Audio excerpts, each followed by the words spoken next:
Welcome, everybody, to our Monday, December 12th meeting. We will call this meeting to order, and we will begin with roll call, please. Councilmember Sanchez Palacios. Here. Councilmember Brown. Here. Councilmember Johnson. Here. Councilmember Halter. Here. Councilmember Friedman. Here. Deputy Mayor Schrader. Here. And Mayor Rubalcaba. Here. All members are present. Thank you. And we will continue with the Pledge of Allegiance.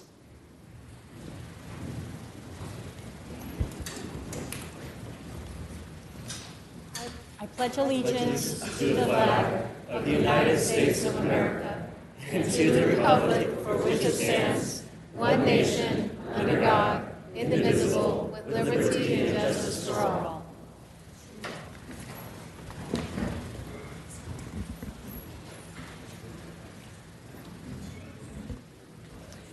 And we will now continue with our closed session report. Thank you, Madam Mayor, council members. We did have an adjourned closed session from last meeting. We completed after the open session, and we also had a closed session tonight on the items listed on the agenda, and there's no reportable action. Thank you. Thank you. And next, we have our City Council communications.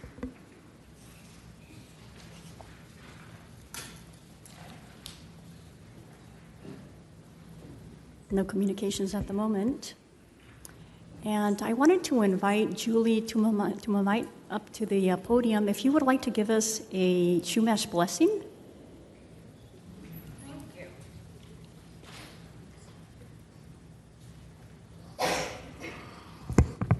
Good evening, everyone.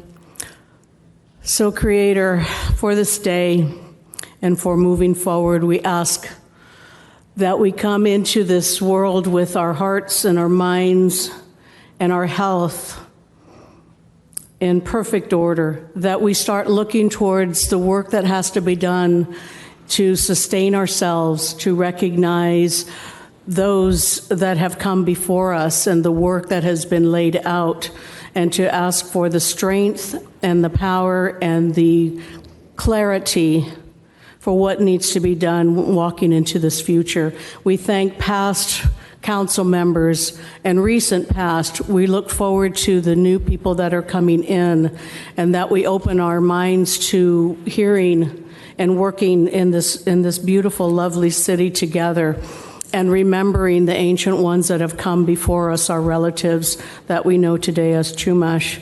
As we look to the south, Minoan, Creator, we all have a purpose in this life. May we come with that purpose in mind of our strengths, our courage, and what excels in us and our spirit and our soul to bring forward the work that we have been designed to do in this life here on earth. And into the west, Watoko, ancestors, bring us that place of where we know that the indigenous world is still valid, it is still with us, it is still within our heart and our soul and our spirit, to be able to know and recognize that we all come from the place of the earth, and that we all need to respect and show that reciprocity for a Mother Earth that has sustained us for so many thousands of years around this globe, that we may come to it recognizing that all life is sacred, that all beings must have that respect, that they come before and after, and we are all inclusive in this place, in this world, that we move in recognizing that their strengths in those that fly, and those that walk on four legs, that those that crawl underground, those that swim in the ocean, that we recognize their place in this world. To the north, Menwalash, thank you, Creator. Thank you for our lives, and again, our health, that we walk in this place in a good way, that we recognize that portal for people that cross over, those that are not well, we ask that you heal them. Those that are on that place ready to cross over, that you take them softly and gently, so that they can become the spirit helper, the Atashwin, that when we need that console in that spirit, in our faiths, in the way that we choose to bring our religion and our spirituality through us, through our trust and faith in Creator, and all ways of honoring, that we look to that place. We are so grateful for the cloud people coming in and giving us this precious, precious rain that is so desperately needed in this world. And we look to that as a signal that more is coming, and that when we can recognize also the need for that restoration of our traditional tribal landscapes and the preservation of water here in our community, that those are the basic fundamental needs of us as two-leggeds walking in this world. To our Father Sky, Moon, Sun, our galaxies, we just hope and pray that they will not be exploited as the Earth has been exploited, that we really pay attention to those life in those other realms. And again, to Mother Earth, Hutash. We're moving into the end of the year where our saying and our traditions, it's raining, go in your home. So let's think about that reciprocity of restoring ourselves to rest a little bit. Let the land rest. Let the energies bring us to a place where then we can come into the new year fresh, revitalized, healthy, and with a lot of ideas, a lot of incentive, and a lot of ways that we can help and work together in this place to bring all those ideas and discussions that help these ideas come through. So I thank you with that. I'm honored to be here with all of you today and congratulate those that are walking in. And thank you so much for those of you who are here present and those that are moving on, and always stay close. We still need you. So blessed be, we thank you to all our relationships. Thank you very much, Julie. I appreciate you.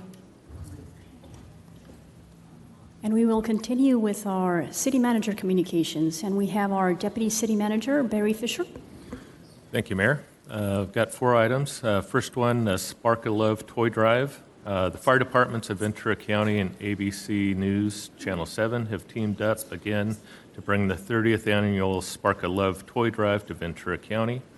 Year after year, your local firefighters have been collecting donations for distribution to Ventura County children and teens in need. Community members can donate new unwrapped toys, books, and sporting equipment at the Ventura Fire Headquarters on Dell Drive. Tip a Cop fundraiser. Community members are invited to join the Ventura Police Department for Tip a Cop fundraiser at the California Pizza Kitchen, located in the Pacific View Mall. The event will be hosted on Wednesday, December 14th from 5 p.m. to 9 p.m.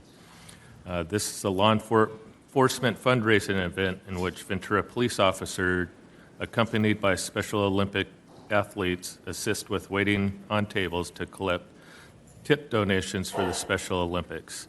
The Special Olympics provides year-round sports training and athletic competition for children and adults with intellectual and physical disabilities. IT update, excuse me.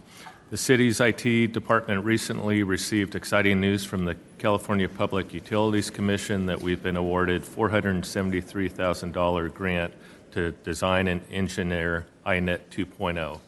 The funding will allow the city to design and engineer over 400 fiber connections to government facilities and assets, leveraging the fiber from the traffic signal project as a backbone. I'd like to give a big thank you to our city staff, Marcus Klatt and Ivian Day, for putting together our grant application. Additionally, thank you Ventura Unified School District, Economic Development Collaborative, and the County of Ventura for providing letters of support. We expect the grant funding for construction to become available early in 2023. A reminder that City Hall will be closed the last week of December and back in the new year on January 3rd, 2023. And your first city council meeting of 2023 is on January 9th. Thank you, Mayor. Thank you. And we will continue with our consent agenda. We have 17 consent items on the agenda this evening. Would any council member like to pull an item or have questions or comments on an item? We have Council Member Johnson.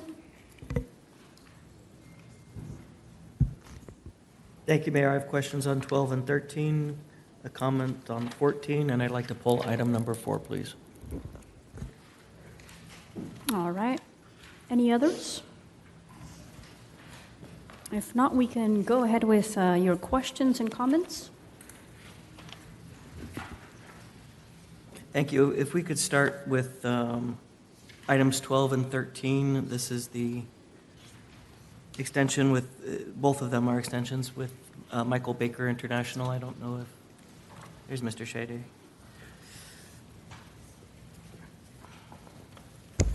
Yes, good evening. For the record, my name is Peter Shady. I'm the Assistant Public Works Director and City Engineer. I'd like to answer any questions you have. Thank you so much, and I appreciate some of the email back and forth on this. So last week we were talking about this project, the Olivas Park extension and levy. One of these items has to do with the extension, the other has to do with the levy. And what this is an extension for the firm that is designing these things for another year. Yes. Can you explain, please, why we need to do this? Yes, there's a couple of items here. One, the item for the road, that's item number 13, and then the item for the levy is item number 12. The item for the road is just to extend the contract as well as change some of the insurance requirements updated to the current standards that we have with risk management. Item number 12 has also extension of time and the insurance, but also increase in cost for some items of work that have been needed in order to complete that design. Thank you. And so last week in our staff report, it said that we were engaging a firm to look at constructability, but that's a different firm. Is that correct? Yes. Typically, when you do a constructability and value engineering review, that's with a third-party consultant, not with the design consultant that designed the project.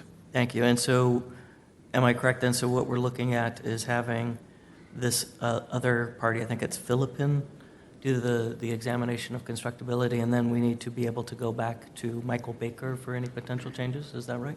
If there are errors in the plans and specs, those should be covered under the contract. If there's items of work that they're recommending that we may consider for changes that are outside their scope, then we would have to come before you, likely with the modification. Thank you. And then last week we saw a timeline that was pretty aggressive and suggested it was possible that we could go to construction as early as summer of next year.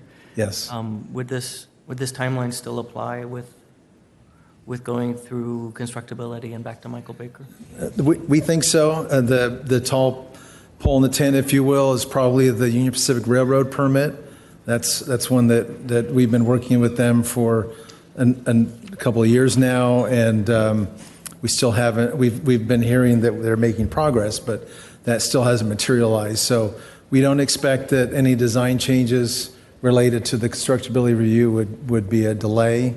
Likely the railroad permit could be that cause a delay. Oh, thank you so much, Mr. Shade. Thank you. And then I have a comment only on number 14. I just wanted to thank staff for putting together the staff report that included answers to so many of my questions. I really greatly appreciated that. And so those would be my comments and questions, but I would like to pull number 4 for separate discussion. Thank you, Mayor. Thank you. And now we will continue with public communications for these items.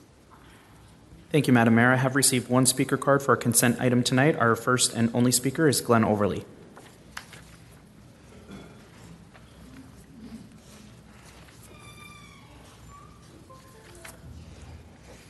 Madam Mayor and Council, for the most part, I'm not sure I can support this staff report and attached document as is. As I look at the first 2 paragraphs, 2 issues have extreme importance to me and at the same time raise a red flag. In paragraph 1, Mr. McIntyre desires to resign. Let him. Paragraph 2, I'll paraphrase. Staff members who were subordinate to Mr. McIntyre recommend that the city pay Alex $150,000 and allow him to retain his city laptop and miscellaneous related equipment. With members of our community struggling to make ends meet, this is truly a great Christmas present. Some in the audience or at home have got to be wondering, how do I get on that naughty list? My questions tonight are, question 1, the laptop and its hard drive under best evidence rules is critical evidence. Does the city really want to rely upon a copy of the hard drive and then allow Mr. McIntyre to keep his city-owned laptop and hard drive that could potentially help with the forensic audit and other related inquiries, including but not limited to the dispensary issue? Not to mention any personnel issues which may arise after his departure. Who from the city with 100% clarity knows exactly what is on that device or what may have been deleted or erased over the years? The city should place a high priority on retaining the original laptop and hard drive. After all, it is a city-owned asset. Question 2. While on paid administrative leave, has the city appointed a designated person to debrief Mr. McIntyre on all key issues, including the forensic audit, dispensary selection process, details of the City Hall remodel, and any other issues or questions that council may have? Question 3. Has the city included any language in this agreement that will cause exposure for Mr. McIntyre if he provides any false or misleading statements related to the aforementioned activities or subject matter? Number 4, has this agreement been vetted by an outside law firm that specializes in these type of critical employment separation issues? These would be my initial concerns and questions. I would also recommend having the laptop and hard drive examined by an outside qualified forensic IT specialist with a law enforcement background before any copies of the hard drive are created by city staff. You could be destroying something that's required. Appreciate your time. Thank you. Just give me 1 second. Madam Mayor, that concludes our public comment on the consent items. Thank you very much. And we will turn the conversation to council if there are any comments. I'd move approval of staff's recommendations on all items except for 4. Second. Okay, we have a motion and a second. Any additional comments? All right, we may proceed with the vote. Okay. On the consent items, Councilmember Sanchez Palacios, Yes. Councilmember Brown, Yes. Councilmember Johnson, Yes. Councilmember Halter, Yes. Councilmember Friedman, Yes. Deputy Mayor Schrader, Yes. Mayor Rubicalva. Yes, 7 ayes and the motion carries. thank you. And now we will continue with item number 4.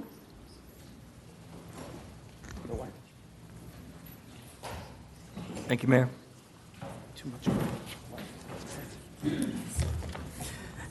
Thank you, Mr. Shade. You know, and I appreciate my colleagues, their patience on something like this. This is a huge project. I had a lot of questions last week. Other questions came up during the meeting last week and since then. So Mr. Shade, there was a question last week. What are the opportunities for the parties to back out of this agreement? Yes, there are two discrete points to back out. One would be after the engineer's estimate is delivered, and then both the city and the owners could decide that the cost is just not in the ballpark that it could be afforded, and they could back out. Then also after the construction bids are received, that would also be a time before award. That both the city and the owners could withdraw. Thank you. And are we contemplating moving forward with the road extension even if they elect not to build the levee? I'm sorry, can you repeat the Are we question? contemplating moving forward with the road extension even if the owners decide not to fund the levee? I'm not aware that we are planning on that. That we would need to acquire right-of-way for the road that's not currently contemplated. And my understanding is that would have to be worked out with the owners if the road were to be moved forward without a levee and the development agreement. Thank you. And what is the funding guarantee we have from the owners for the construction of the levee? How are they going to fund the project? What guarantee do we have that they will fund the project? Maybe Mr. Hagelin could talk about that. Madam Mayor, Councilmember Johnson, This was an important point to the city, and so the agreement requires them to put up a guarantee in order for us to go to bid. And then, of course, before we award contract, we need to have the money in hand, or at least a guarantee that the money will be in hand. So the agreement obligates them to provide the city with a letter of credit, and then ultimately with full payment for the levy costs prior to construction beginning. Thank you. And that's based on the engineer's estimate because it's before the bidding process, yes? For initially for the guarantee, once we get the bidding wrapped up, then it'll be clearer what the letter of credit needs to be and the payment of cash. Thank you. And so that's for the construction. When we talk about the maintenance, what guarantee do we have from the owners that they'll be able to pay for the maintenance going forward? The maintenance, both for the sidewalk, for the levee, for all the other obligations that they have under the agreement, will be included in a maintenance district, which will be recorded against the property and added to their property tax rolls. We will have the ability to enforce those payments as the county does to enforce property tax defaults. Thank you. And are all of the maintenance obligations rolled into one under that? That would be the levee, the landscaping, the sidewalks? I believe the intent is to roll it into one assessment district. Okay, so the sidewalks would be part of that one. Correct. And I see reading through the agreement, they don't have to set up a financing district. They may be able to find another way around it, but the assumption is that they will. It lists a number of different types of financing districts that they could set up. Do all the potential types of funding districts provide the same level of guarantee that the city will be able to collect the costs in the future? They're all essentially the same. I think state law provides for different purposes in some ways. They're all essentially the developers agreeing to tax themselves to pay for whatever the improvements are, or the maintenance in this case. Thank you. And what were the revisions for the sidewalks? I apologize. What did you say? What were the revisions to the development agreement regarding the sidewalks? The developer agreed to fund the maintenance of the sidewalk improvements in an amount not to exceed $5,000. I believe the estimate is $2,500, so there's some cushion there in case the costs do go up. Thank you. And then, Mr. Hagelin, just so what we're seeing here is essentially not what we voted on a week ago. How is this eligible for a second reading? We are allowed to make some minor changes because the development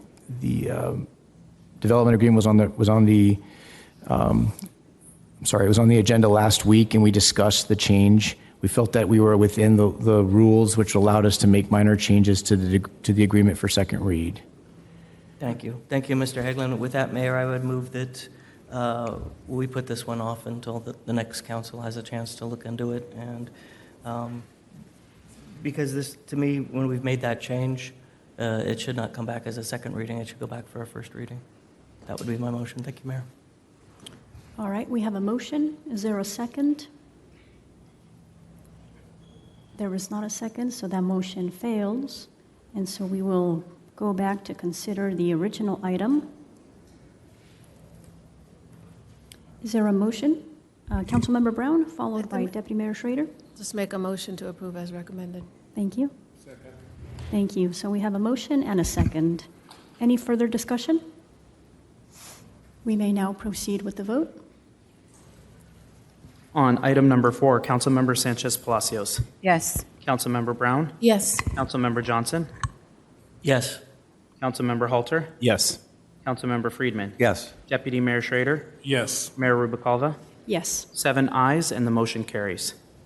Thank you very much. Next on our agenda, we have our formal items.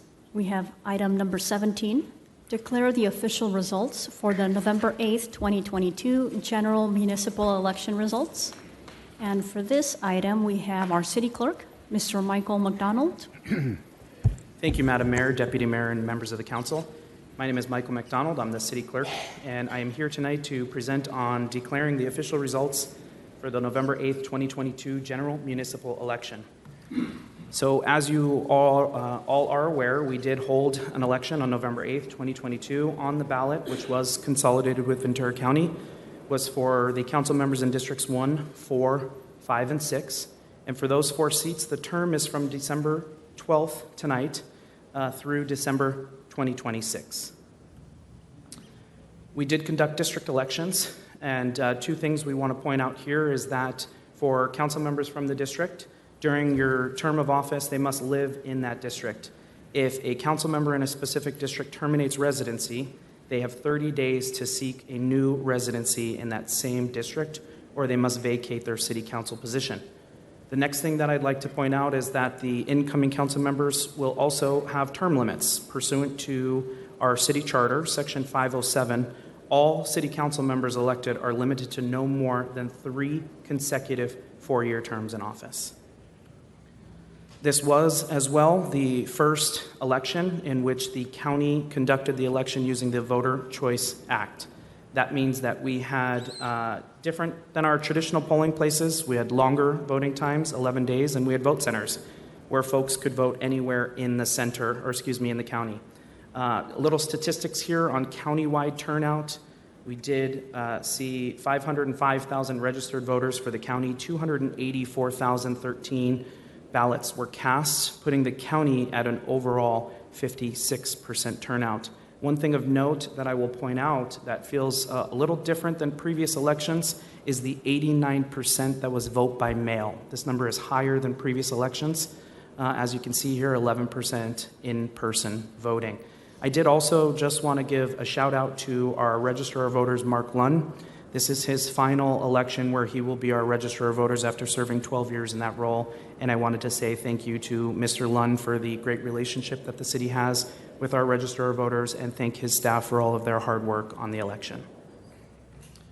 We'll move into the certified results of each race. We have District 1 first. As you can see here, we did have 4 candidates. Our top candidate was Liz Campos, receiving 1,440 votes. Alona Brody with 301 votes. Marco Cuevas with 386 votes, and Helen Aloyan with 1,030 votes. As you can see here, the total votes cast for District 1 was 3,558 votes. We have 7,285 registered in District 1, which puts our overall voter participation turnout at 49%. And of course, Councilmember Liz Campos was elected for District 1 starting tonight, December 2022 through December of 2026. Our next district is District 4 for the certified results. We had 2 candidates. Councilmember Jeanette Sanchez Palacios for re-election received 2,882 votes, and Jim Rundle received 2,045 votes, with a total cast votes of 5,672 votes. You can see here we have 10,263 registered voters in District 4, which puts our voter participation for District 4 at 55%, and Councilmember Jeanette Sanchez Palacios was elected for the District 4 seat starting tonight through December 2026.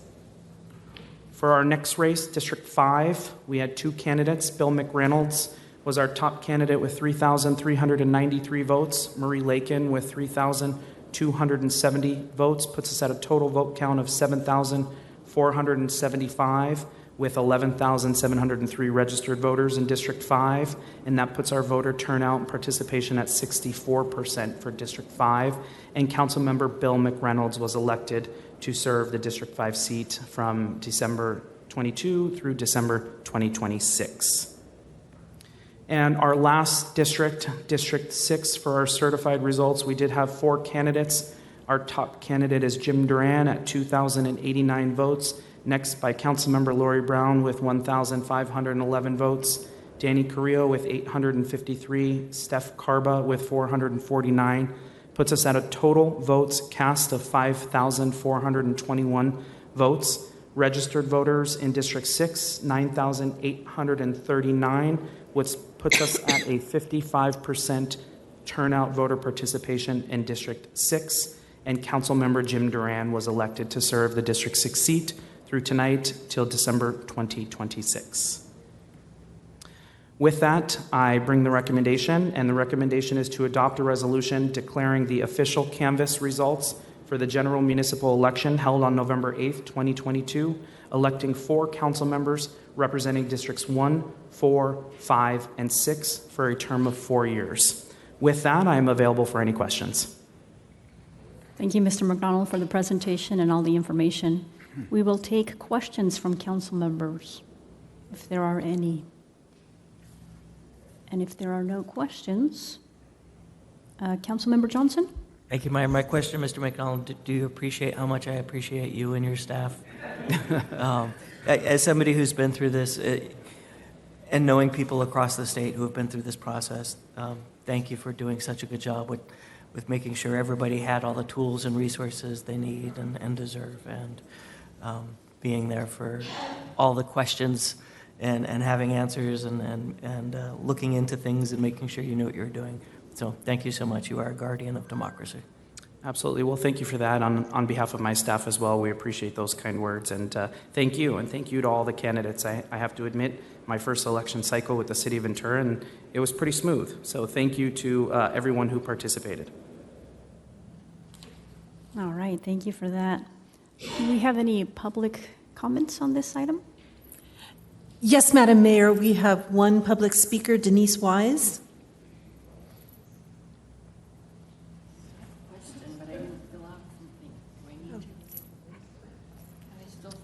If you Is Denise Wise here? Oh, if you, Denise, did you want to speak during recognition? We'll go ahead and we'll hold your name till then. Okay. Go ahead, and we'll have you fill out a speaker card once you're done. I just had a question, and maybe everybody else knows this, but I think that it was said that the council members can hold 3 consecutive 4-year terms. Does that mean that after the last term and there's a waiting period, can they run again? That was just my query. Thank you. Thank you for your comment. And I will follow up on that question with you. Are you able to answer her question? Yes, thank you, Madam Mayor, and thank you for that question. That is correct. They can serve, council members can serve 3 consecutive terms, and they can come off the dais for 1 4-year term, and they would be eligible to run for office again. Thank you for that clarification. And if we have no additional public comments on that item, then we may proceed. Do we have any further comments or discussion? Councilmember Sanchez Palacios? Thank you, Madam Mayor. I too just wanted to thank staff and our city clerk for the work. You came in and you hit the ground running. Not so long after you were hired with our city, you had this election and different districts and so many other candidates. So thank you so much for your hard work and your staff's work as well. Thank you. Thank you. Thank you. And now we have Deputy Mayor Schrader, followed by Councilmember Brown. I was going to make the motion, but Councilmember Brown. Oh, I just, excuse me. Excuse me. I just want to say I'd be remiss if I didn't say anything here my last day of how much I appreciate you. I don't think we're allowed to say we love our staff members. I don't know if it's appropriate, but I love the work that you do, your personality, and how effective and efficient you are. And I appreciated everything that you've done since you've been here. Thank you for that, Councilmember Brown. Can I make the motion now? Sure. Staff recommendation? Second. All right, so we have a motion and a second. We may now proceed with the vote. I'll have Gail call the roll call, which I didn't share with her about before I came over here, so my apologies to put you on the spot. Gail. Councilmember Sanchez Palacios? Yes. Councilmember Brown? Yes. Councilmember Johnson? Yes. Councilmember Halter? Yes. Councilmember Friedman? Yes. Deputy Mayor Schrader? Yes. Mayor Rubalcaba? Yes. All right, thank you very much. And thank you once again, Mr. McDonald, for all of the work that you do and for providing a smooth experience for all of the candidates. Thank you so much. Thank you, Mayor.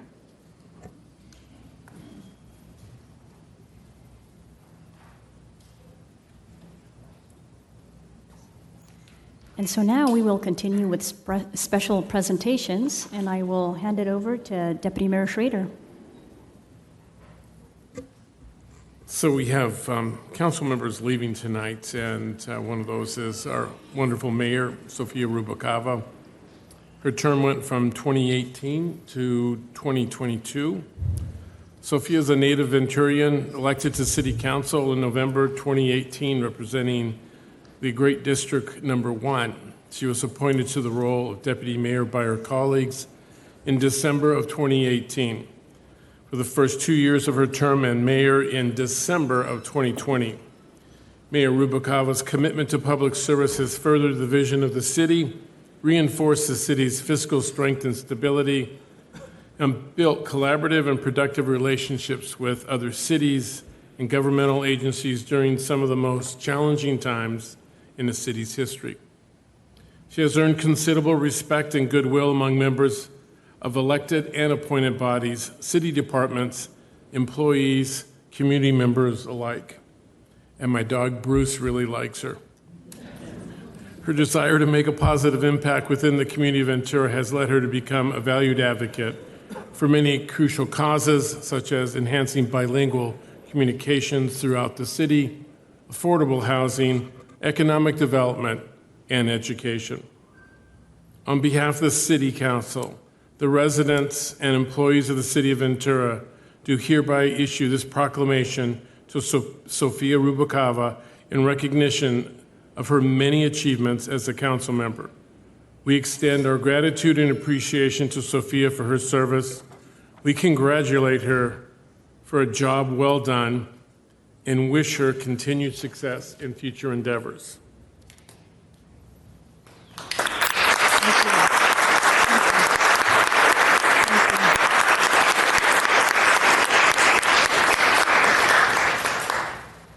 Thank you very much for those words, Deputy Mayor Schrader. And I want to begin my comments with a big thank you to everybody who has supported me throughout my term. It's been a very challenging and very interesting 4 years. It was sprinkled with a lot of minor challenges, but then we had large challenges, such as COVID. And so that, I think, really put us to the test as a city. And I am glad to see that our city rose to the occasion. And for that, I am very thankful to all of the people that made that happen. I'm very thankful to the community that has provided support throughout the process. I'm thankful to city staff, past and present. A lot of people have worked in this building and out of a couple of other buildings that we have throughout the city and had provided tremendous work, especially when we felt like things might be falling apart. The city stepped up, city employees really stepped up and provided the very essential work that we needed to keep the city running. So I'm really thankful to everybody that works at the city, collaborates with the city, partners with the city, and for all of the residents that continue to support this city in any way that they can. And I want to share a few words in Spanish as well. Quiero darle las gracias a todos los miembros de la comunidad, a todos los empleados de la ciudad, por todo el apoyo que me han proporcionado durante estos 4 años. La verdad ha sido una época con muchas dificultades, pero creo que también con esas dificultades hemos tenido grandes éxitos. Y creo que los miembros de la comunidad y los empleados de la ciudad realmente han hecho lo mejor posible para continuar con el éxito de nuestra ciudad y para servir a todos los residentes de esta gran ciudad. Así que quiero darles las gracias por todo el apoyo. So yeah, once again, I want to say thank you. Thank you for allowing me to have this opportunity, which has been a blessing and also an honor. I never would have imagined that as a child growing up here, as a child growing up on the avenue, I never would have imagined that I would have been able to have the opportunity to be mayor of this great city. And so for that, I'm very blessed. I feel very blessed, and I'm just very thankful. So thank you to everybody for all of the support. And with that, I will I will now share information about our Legacy Award. So each outgoing council member presents a Legacy Award to someone in the community who has provided excellent service. And this Legacy Award was established in 2020 and provides an opportunity to recognize a community member for their outstanding commitment and service to Ventura from an outgoing city council member. And so the person that I selected, and believe me, it was a difficult decision because we have so many people in our city that give so much to our community. And so we had to, dwindle down the long list of public servants that make a difference every single day in this city. And the person that I selected gives her heart and soul to the work that she does. And she provides a service that is foundational. She provides affordable housing for members of our community. And I believe that housing is the foundation to a decent life. And so every single day she works to provide housing for many of our residents that are not able to connect with housing. She provides housing for formerly homeless individuals. She provides housing for low-income families. She provides housing for seniors, for disabled community members. And I think some of you might already know who I'm talking about. So I'm talking about Denise Wise, who is the Chief Executive Officer for the Housing Authority of the City of San Buenaventura. And Denise joined the Housing Authority as the Chief Executive Officer in October of 2011, following a 25-year career in both the public and private sectors as a banker and real estate developer. And she is committed to leveling the playing field through developing sustainable properties that provide affordable housing that serve the most vulnerable populations in the city of Ventura. Her passion is to not only deliver affordable housing, but more so to provide the opportunity to break the cycle of poverty through services that allow for equal access to health care, mental health services, and education support that result in helping residents thrive. She oversees a staff of 71, and the Housing Authority's rental portfolio has over 1,100 affordable housing units. And that includes 1,500 Section 8 vouchers and houses over 5,000 people in the city of Ventura. During her tenure, the Housing Authority has invested over $375 million in building new housing and renovating existing housing to ensure it remains affordable. One of the projects that I am very thankful for her working on is a project that you might know. It's called El Portal. It's on the Avenue. And that housing complex had many, many issues. It had over 300 code violations here with the city. So that tells you a lot about all of the issues that were happening at that location. And I know that Denise took a leap of faith. I know that people told her, "You're crazy. Why are you going to take on that project?"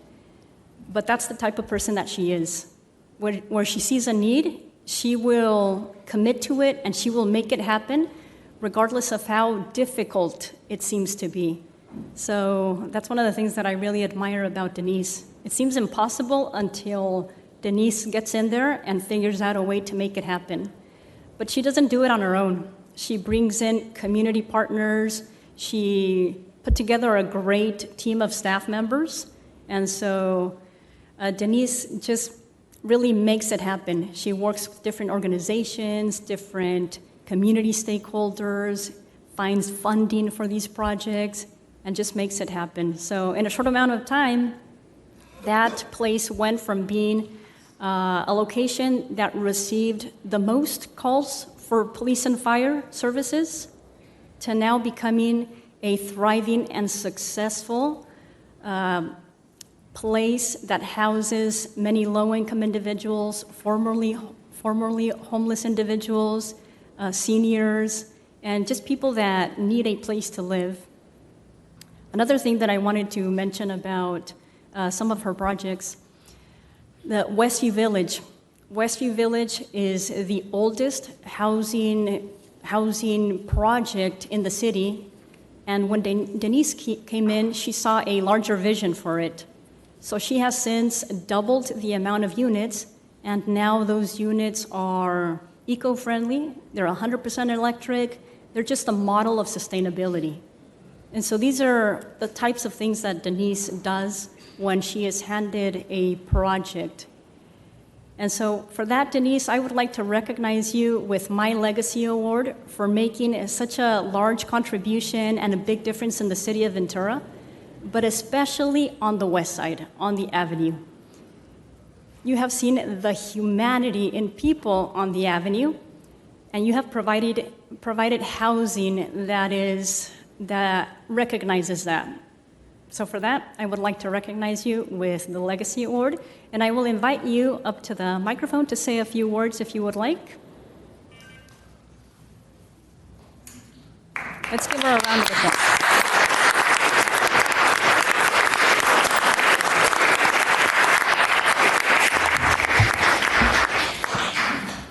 First of all, you're killing me with this. But I just want to take the opportunity for a sincere thank you for the acknowledgement and recognition by the city for the work that the Housing Authority has accomplished over the last 11 years. We are passionate about what we do. We are not just about bricks and mortar of building, but recognizing the impact of what a safe and decent place to call home means to a family, to a senior living on Social Security, and someone who is unhoused. To know the comfort of your own bed, the safety of doing your homework in your home, as opposed to a car or McDonald's because there's free Wi-Fi. All of this and more are places where households we house come from. The housing crisis in Ventura is looming, and the city council members who are leaving finally displayed the will to discuss the topic and to look at recommendations and solutions. Those who are taking the oath of office tonight, I warn you, this is your biggest issue. This one topic involves public safety, homelessness, economic development, and the declining population of Ventura.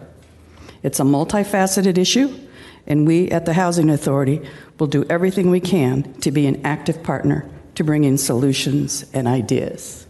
And I cannot do amazing things without amazing people. So thank you. Thank you, Denise.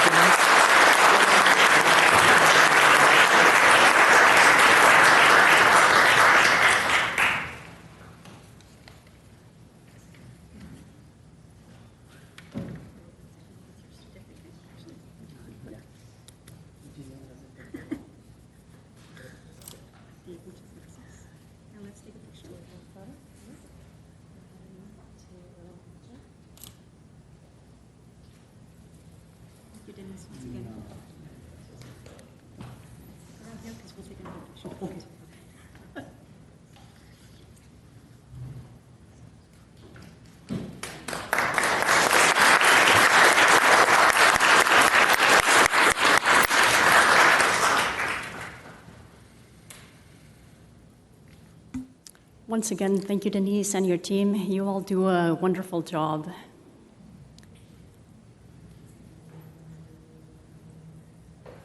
And next, we have a recognition for Councilmember Jim Friedman. Jim Friedman is a graduate of Cal State Northridge with a BA in political science. He has been in the financial services industry for 40 years. A chartered life underwriter and chartered financial consultant, Jim specializes in employee benefits for small and mid-sized companies, as well as financial planning for businesses, individuals, and families. Always willing to volunteer his time to his community, Jim was first elected to the Ventura City Council in 1995. He served as mayor in 1998 for a 2-year term and was re-elected in 1999 for a 4-year term. After a 16-year hiatus, Jim ran for City Council again in November 2018 and was elected to represent District 5. Additionally, Jim has served as the Ventura Harbor Port Commissioner from 2012 to 2018. He also served as the chairman of the City of Ventura Redevelopment Oversight Committee from 2012 to 2018, and as president of the Ventura Chamber of Commerce from 1995 to 1996. His desire to make a positive impact within the community of Ventura has led him to become a valued advocate for many crucial causes, such as business retention and attraction, public safety, economic development, and support of outdoor business permits, as well as the creation of Main Street Moves. Now, therefore, I, Mayor Sofia Rubalcaba, on behalf of the City Council, the residents, and the employees of the City of Ventura, do hereby issue this proclamation to Jim Friedman in recognition of his many achievements as a council member. We extend our gratitude and appreciation to Jim for his service, and we congratulate him for a job well done and wish him continued success in his future endeavors. Thank you, Madam Mayor.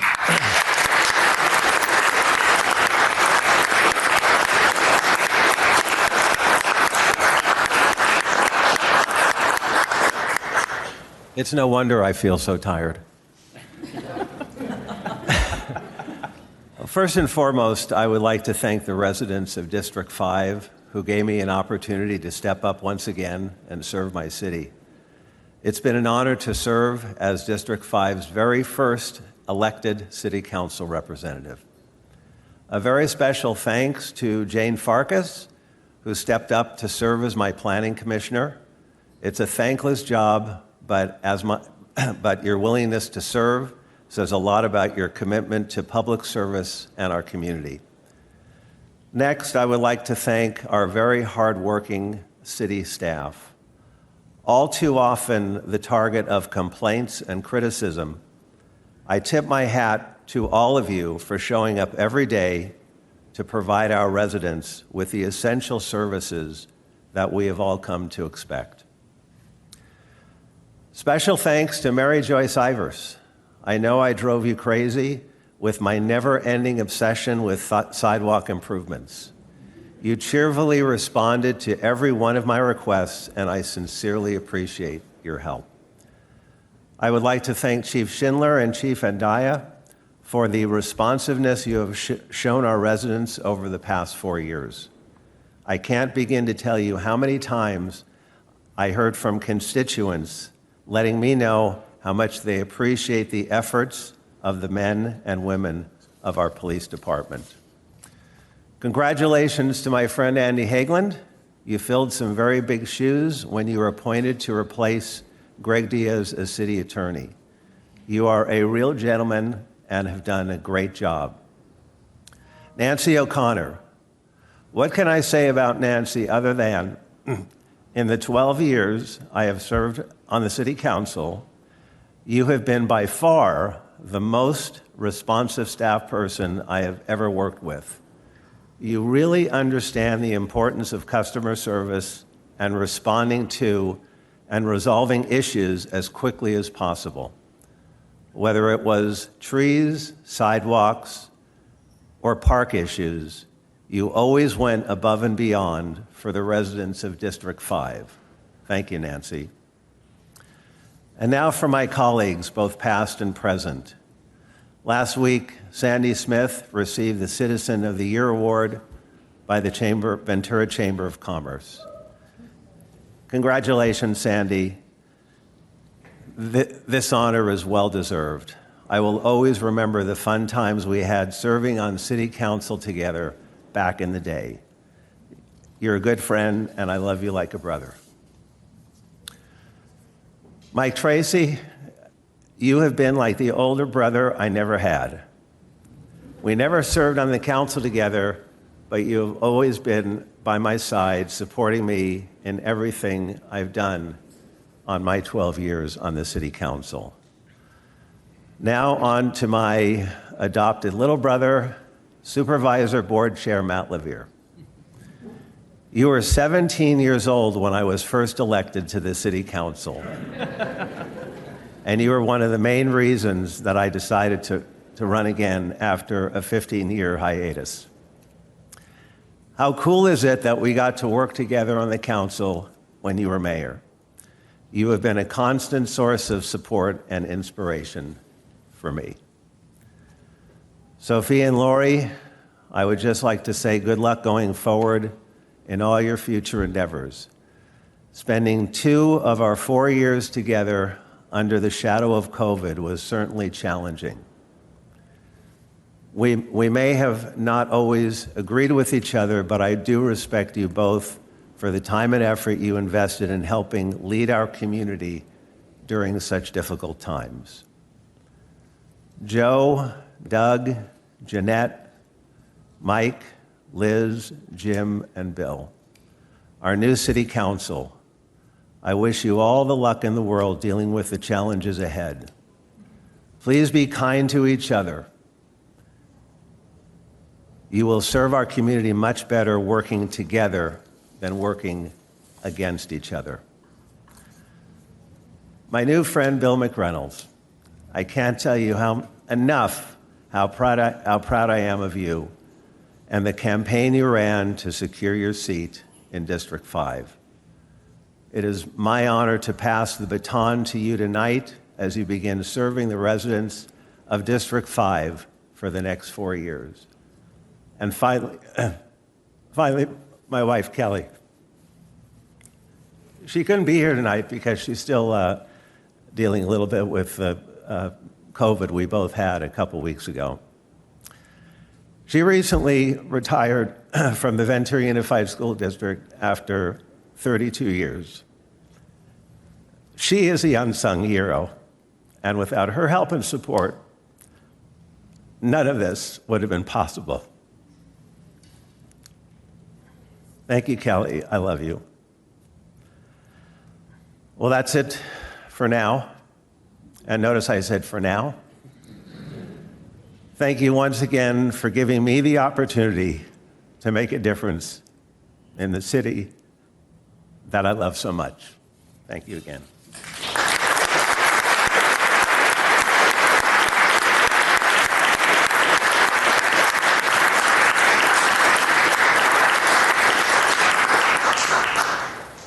And I too have a Legacy Award winner. This one was actually pretty easy, a different Sophia than you. This individual has truly been a champion and an advocate for our business community since coming to Ventura in 2015. And of course, I'm talking about Stephanie Caldwell. Since joining the Ventura Chamber as its CEO in 2015, Stephanie has focused on advocating for Ventura's business community. With this goal, she regularly attends and participates in city meetings, including City Council, Design Review, Planning Commission, Economic Development, Finance, Audit and Budget, and Hope and Solutions Subcommittee meetings. She serves on the General Plan Advisory Committee and was a member of the Inclusionary Housing Stakeholders Committee, Homeless Stakeholders Committee, and was actively engaged in the community stakeholder process for the Matrix study. Stephanie has served on many panels for the city, including interview panels, RFP reviews, including most recently reviewing the economic development strategy proposals. Stephanie has partnered with the city's Economic Development Department to conduct both formal and informal business walks, checking in and meeting with businesses located in the city. During these visits, there are 3 basic questions that are asked. 1, how is your business? 2, what do you like about doing business in Ventura? And 3, what can we do to help you, or what do you need? These have been very helpful in determining trends, connecting businesses with assistance, and identifying issues in a specific neighborhood or business district. Stephanie has developed relationships within the city and has worked with the community to help develop solutions as issues arise. These relationships include city staff, city and county elected officials. According to Stephanie, a big part of advocacy is connecting businesses to the information, people, and resources that they need to be successful. Stephanie regularly participates in community council meetings in the various neighborhoods and spends a great deal of time in the community talking with businesses.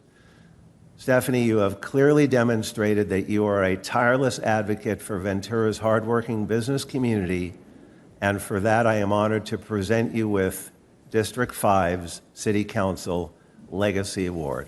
Stephanie?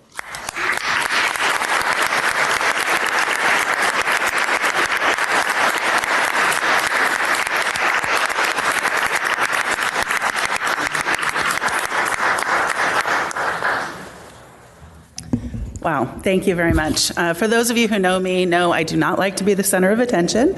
I prefer to recognize others than be recognized myself. But I do appreciate this. I'm very honored and humbled by this recognition. I do think that the work that we do is very important, and I thank each of you for the time and energy that you have spent on behalf specifically of our business community, but really all of our residents. The Chamber is, again, honored to be a part of this community, to serve this community. We truly believe that the business community is a huge piece of the success of Ventura. And we certainly hope that our economic development efforts continue and become even more focused, and that our business retention and expansion continues to be successful and even more so. I, again, echo Denise's comments earlier about some of the challenges that we face as a community, housing and homelessness being very much at the top of the list. Those are also very important for our business community. And we, as a chamber, remain completely dedicated and supportive of working with the city and coming up with additional solutions so that we can make this community that we all love so much even better. Thank you. Hey there.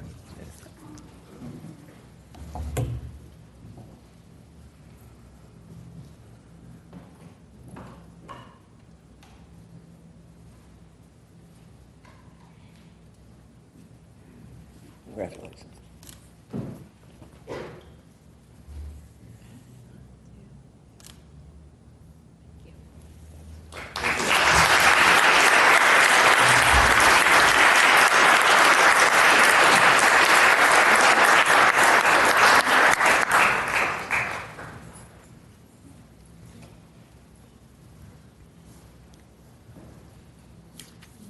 And next, we have our council member, Lori Brown.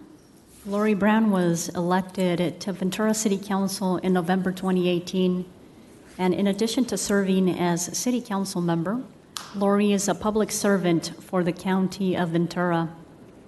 Prior to this work, Lori was a certified substitute teacher for the Ventura Unified School District.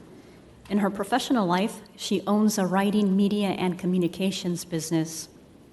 The daughter of seasonal farm workers, Lori grew up in Ventura on the east side in the Bird Track, and later attended Ventura College, receiving an AA in bilingual studies. She then graduated from California Lutheran University with a BA in communications and a master's degree in public policy. Her desire to make a positive impact within the community of Ventura has led her to become a valued advocate for many crucial causes, such as public safety, affordable housing, economic development, and services and solutions for unhoused residents. Now, therefore, I, Mayor Sofia Rubalcaba, on behalf of the City Council, the residents, and employees of the City of Ventura, do hereby issue this proclamation to Lori Brown in recognition of her many achievements as a council member. We extend our gratitude and appreciation to Lori for her service, and we congratulate her for a job well done and wish her continued success in her future endeavors. Thank you, Madam Mayor.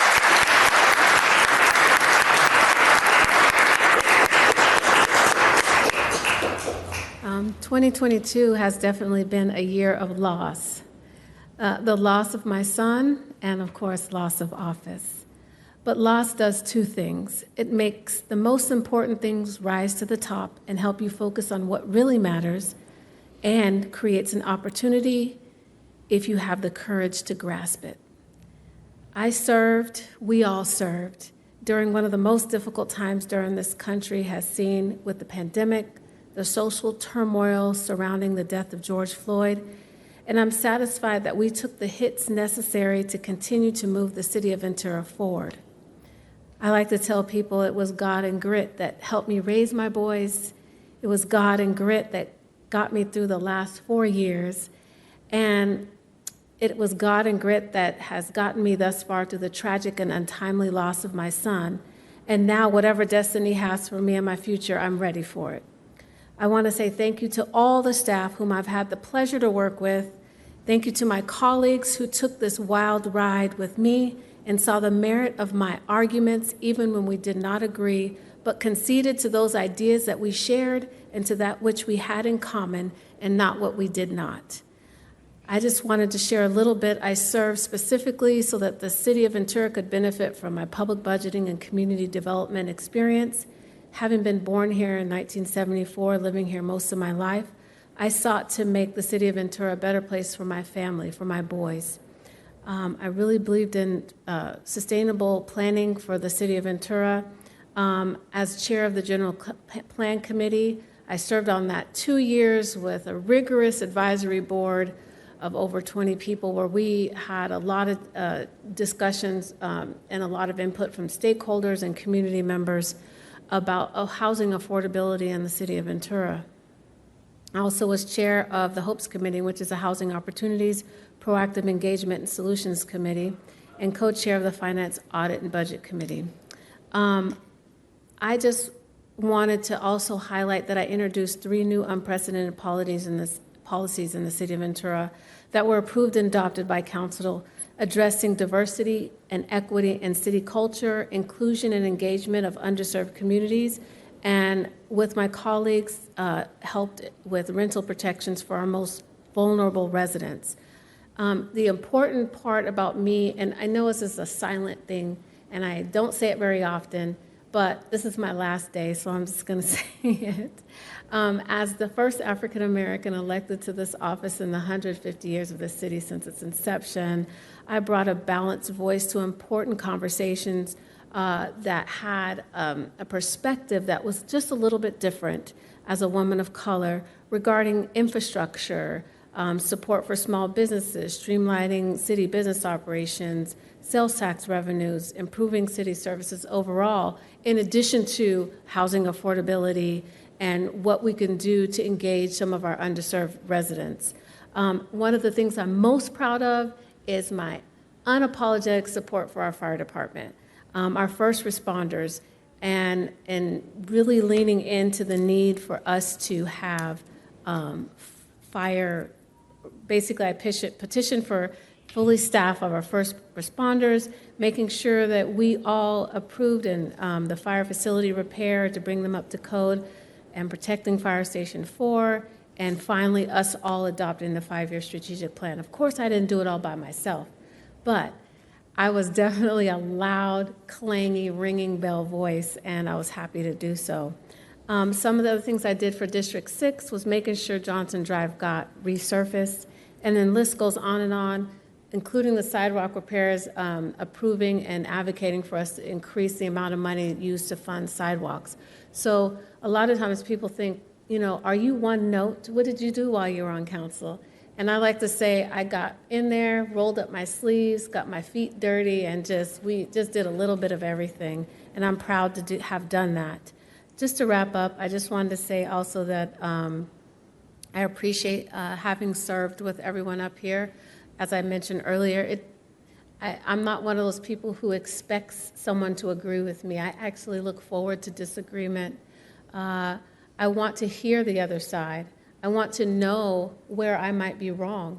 I want to see where we can maybe compromise and through consensus and agreement, find a real solution.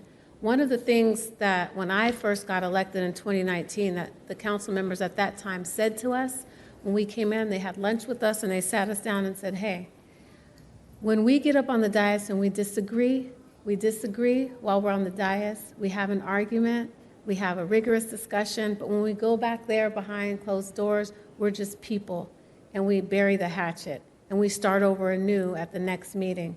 And I suggest that the new council members that are going to be seated, that you do the same thing, because that allows you to see each other as humans, still get along, and still get the policy of the city moving forward. If you dig your heels in and decide you don't like that person and you don't like what they stand for or their ideas, then you're 9 times out of 10 never going to find a way to find a consensus and agreement so that policy can move forward.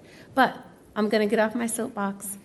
Thank you so much to the City of Ventura for electing me and allowing me to sit up here on this dais. It is a privilege and an honor that I'm thankful for, and that's it. Thank you.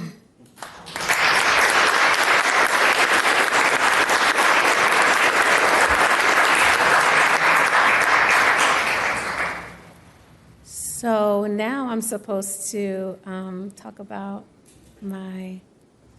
is there a PowerPoint slide? Oh, okay. Sorry. I'll just start talking while they get the PowerPoint slide up. I want to read the bio for my legacy awardee. She's a native of Ventura County and the daughter of working-class Mexican immigrants graduating from Stanford University with a bachelor's in human biology and earning a master's in arts and counseling psychology from Pacifica Graduate Institute of Santa Barbara. In 2002, and this is Maricela Morales. And in 2002, Ms. Morales was the first Latina and youngest elected to the Port Hueneme City Council, and also the first Latina to serve as mayor in 2007. She was a co-founder of the Central Coast Alliance for United for a Sustainable Economy, which is better known as CAUSE. Here in the city of Ventura, they held their offices for the last 20 years in a business park in our industrial area. Just over 2 decades later, CAUSE is the Central Coast region's leader in community-rooted power building among marginalized people and voters, with 5 offices, including the city of Ventura, Oxnard, Santa Paula, Santa Maria, and Santa Barbara. CAUSE's work to improve fair voting representation, to advance environmental housing justice, to further immigrant worker justice, has improved the lives of the City of Ventura residents through city, county, and statewide public policies, such as living wage ordinances, city and state redistricting, the creation of Kellogg Park on the west side, tenant eviction protections, and along with other partners with the Mixteco Indigena Community Organizing Project, which is better known as MyCOP, and Future Leaders of America, FLA, and the creation of the 805 Undocu Fund that provided millions of dollars in disaster relief in the wake of Thomas Fire and COVID-19. Some of the awards that she's received is the Lifetime Achievement Award from the SEIU 721 Latino Caucus, the Visionary Leader Award from the Santa Barbara Foundation, the Shelley Davis Memorial Award from the National Farm Worker Justice, the Woman of the Year from the California 19th Senate District, the Woman of the Year Award for the 41st Assembly District, a Community Award from Comité Cultura de Mexico, Women's Advocacy Award from Seroptimus International, Clara Burton Award from American Red Cross. Hey, be patient. I'm reading it. I want you to know why I wanted her to have this award. Community Award from Promotoras y Promotoras Foundation, the Remarkable Woman and One Good Guy from the Women's Political Caucus, Ventura County, Distinguished Leader of the California Association of Leadership Programs, 40 Under 40 Leaders, Pacific Coast Business Times, and Emerging Leader Award from the Ventura County Leadership Academy. And the list goes on of all the things that she did. I just want to say that I met Maricela Morales back in 2001 as I was just getting into organizing and doing community work and working for nonprofits and volunteering in the community for free, all for free. this is what made it easy for me to sit in this position knowing that it was part-time, is because when you do a lot of work in the community, you understand that for things to change, you have to be willing to put in the work whether you get paid or not. And Maricela has done just that. She's built communities with La Mujeres, empowered people, have the 10-year plan to get people to get involved, walk in their communities, advocate for people in office, teaching them how to speak up, how to negotiate, how to raise money. I mean, all those skills are important. And she's the first one who suggested to me, hey, Lori, have you ever thought about running for Ventura City Council? And I was like, no, not yet, not here in Ventura. But because of a community behind me, I believe that I can do it. And so I did. And so I'd like to present, the mayor and the city council of the city of Ventura present the 2022 Legacy Award to Maricela Morales for outstanding commitment and service to our community, nominated by me. Thank you.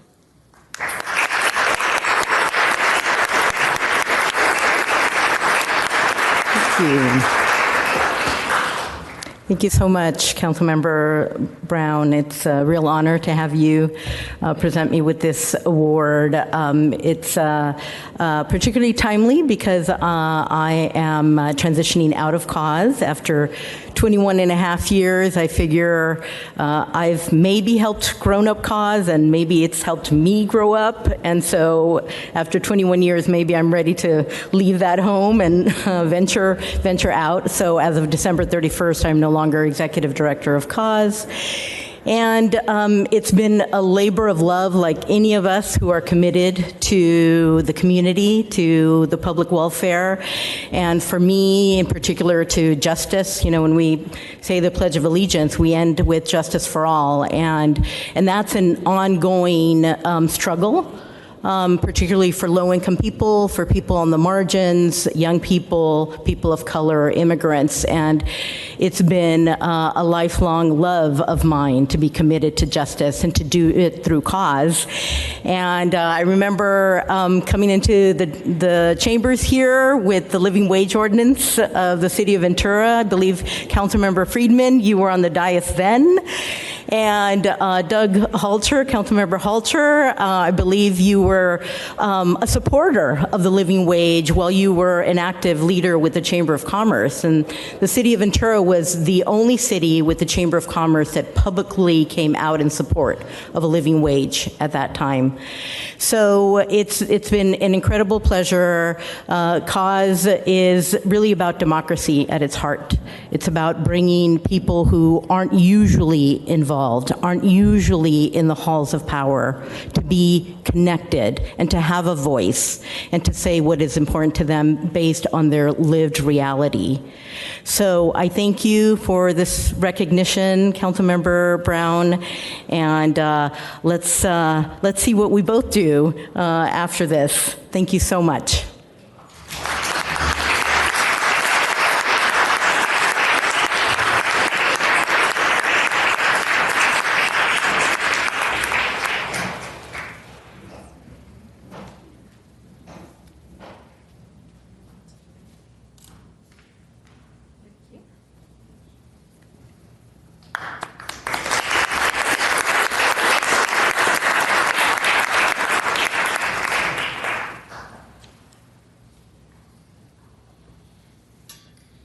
Thank you once again to our three members of the community that we recognize tonight. Thank you for all of your wonderful work that you continue to do for the city of Ventura. And now we will take any comments from dignitaries or if there are other community partners. Sure. Thank you, Madam Mayor. Before we go on to our guests, I'd like to also open the opportunity for any other council members who would like to make remarks for our outgoing council members. So now would be the time to do that. Councilmember Halter, followed by Councilmember Sanchez Palacios. Great. Thank you, Madam Mayor. I just want to say what an honor this has been. And tonight is very exemplative of why I love Ventura so much, when starting with our Chumash representative, Julie, who I hadn't seen for a while, in sharing the beauty of our Native American heritage and the value that keeping that culture alive and part of our community, the value it offers to all of us. I wanted to mention that along with that, this has been the most diverse council this city has ever seen. And I've been very honored to be a part of that. And Sophia, your calmness, your logic, your simplifying issues is something I always admire. I consider every one of you friends and people that I'm so thankful to be part of this community, and hopefully you will continue participating in other ways and sharing all your knowledge and leadership skills. Jim, what can I say? No, I've known Jim for a long time, and I will say that his knowledge, his understanding of government protocols at a time where, if you remember, we went, I think, at least 16 months without even meeting once in person because of COVID. And that was very difficult to get to know exactly how we're supposed to interrelate, who each one of us are, how we're to share our opinions and at what point in time, and even getting to know staff. But I would say that one of the things that I so cherish and what keeps me going every day and waking up smiling is knowing that I live in one of the most passionate places on earth. And Lori, you know, I think what I've come to love about you is, and I think I could say that word, okay, is your faith, that you find your way through. You know, we all go through hard times, and we're all here on this earth at the same point in time, same point in history. It doesn't matter how old we are or what nationality or color or religion we are. It's the fact that we're here to help make this world better and to help each other be our best.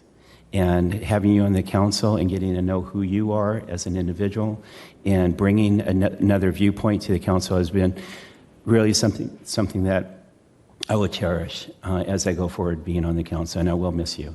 But I know I'll see you out there in the community, and I know you will continue doing what you do. So thank you for that. That's the main issues I wanted to mention, and I just, I feel that as we move forward as a city, as we move forward as a council, with the new council, if we could all remember to give each other a little bit of grace. None of us are perfect. But you know what?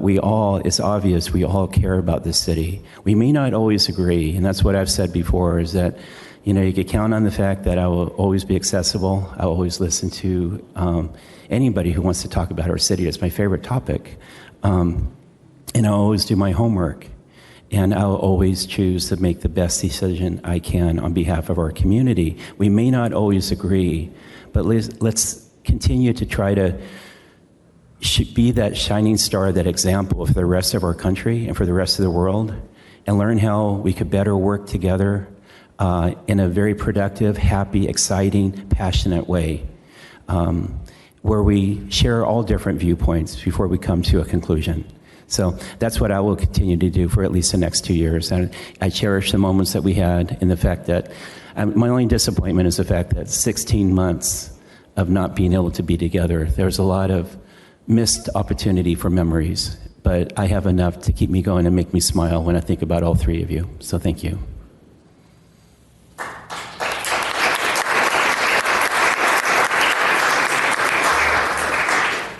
Thank you, Councilmember Halter.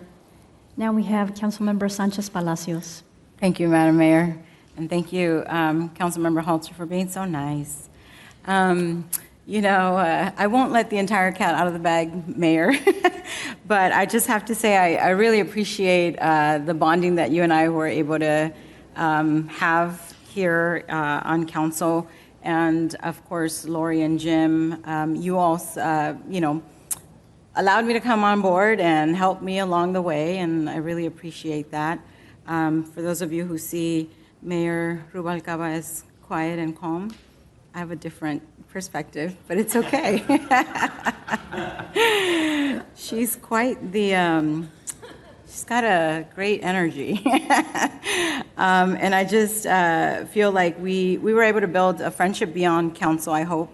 And I know that obviously I will miss you. You will be missed being here. But I know that you will also enjoy your time off from council and be able to find the next big adventure for you. So thank you for serving in some of our toughest years as the first Latina mayor in the city of Ventura, the first Latina elected to the city of Ventura. And like you said earlier, someone who was able to represent adequately your district, the Avenue. And so I thank you for those years of service that you provided to your constituency, but also for the diversity that you brought on to council. So thank you for that. And my seatmate here, Councilmember Brown, you and I had very animated conversations along the way, and I appreciate always the frankness that you've had and the perspective that you bring. And as also a woman of color, I appreciate that you were able to fill this seat with your perspective and your unique experiences. So thank you for having the courage to serve also during some of the most difficult times of your life that you still shared with us and the public as a whole, just to continue ensuring that City of Ventura had the best representation. So for that, I thank you as well. And I'm sure we'll see each other along the way, and can't wait to see what you have coming up next as well.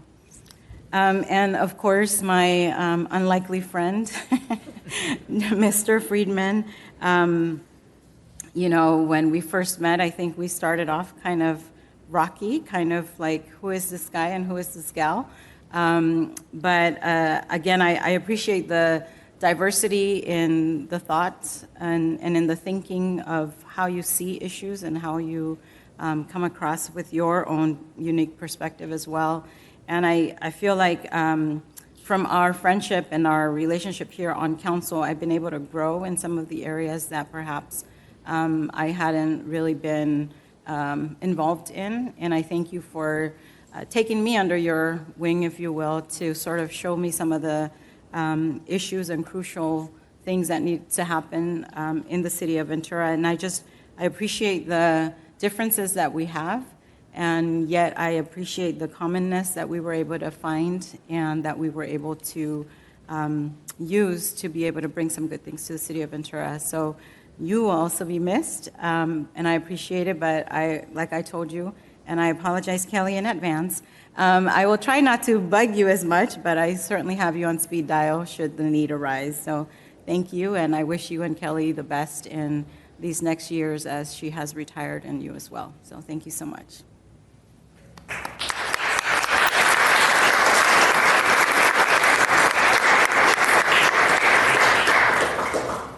Thank you, Councilmember Sanchez Palacios. And now we have Councilmember Johnson, followed by Deputy Mayor Schrader. Thank you, Mayor. It really has been a pleasure serving on this council for the last 2 years. And so much of that is because of who is on the dais with me tonight. Councilmember Brown, thank you so much for, as you put it, the grit. Because it's not easy sometimes to be on the losing side of a vote, but you stand up for what you believe in, and everybody respects that. But also, you have really filled a needed role. As we've gone to district elections, it's almost like the ecosystem of the council has changed. And you have really been able to keep a focus on economic development through your professional experience. And some of that is obvious in open session. I just want to share with people that that's also been very obvious in closed session. And there are times where Councilmember Brown has been the expert in the room. And you've heard me say at least a couple times that I will just defer to Councilmember Brown on something because she knows what she's doing. And thank you so much. And thank you for serving with the grace that you have during these difficult times. And Councilmember Friedman, you certainly bring a lot of experience and wisdom. And, I think what everybody sees is also your sense of pragmatism. And that is so crucial in getting things to happen in a city. And one of the things that I hope to learn from you, Councilmember Friedman, is your sense of patience. Because some things can take 6 months, but a lot of things take 6 years, or in some cases 20 years. And, you know, you don't drop the ball. And you certainly don't throw it down in disgust. And so I really appreciate the conversations we've had, and I am sorry to see you leaving the council. And Mayor Rubalcava, you know, you came in at a time when things were really topsy-turvy. We had a lot of changeover in staff, and then you were dealing with a council of 7 where 4 people were new to it. And all this, of course, during a time of COVID. And managing to get us through all of those things. COVID made things more difficult. Having 4 council members, many of whom work full-time, just making sure that the work got done was a Herculean task. And you managed to do it and run the meetings and not get caught up in my drama. And I appreciate that. I think what we see here tonight as we lose 3 of our council members is that this really has vindicated going to district elections. There was always fear that if we went to district elections that people wouldn't be qualified to serve. And, you know, it is the most diverse council, and we have gained from that. And so, to my colleagues, thank you. Thank you, Councilmember Johnson.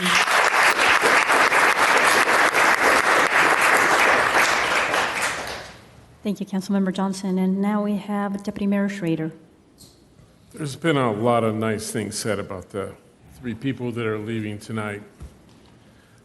Sophia and Lori, I want everyone to know that people have talked about how generous and how you share so much. I want everybody to know, if these 2 women order ice cream, do not expect them to share it, nor do not expect them to be generous with that. I learned that early on. Lori, your passion and your impatience have really been helpful to me. You're impatient for the right reason. You want us to get better. And thank you so much for being patient with me when I asked early and often some questions. Sophia, it was an honor for me to sit to your left side. I learned a lot.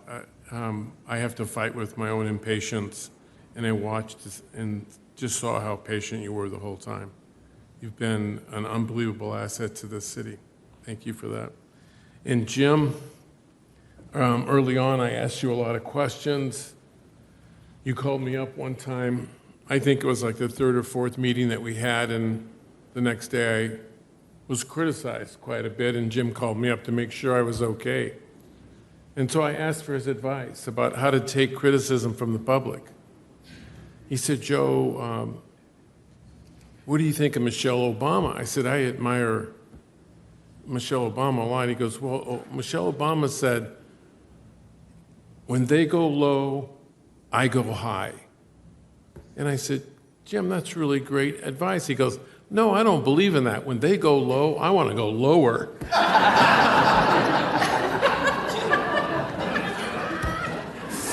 So, honesty is a great quality, Jim. Yeah, I hope you understand how much I really am going to miss you.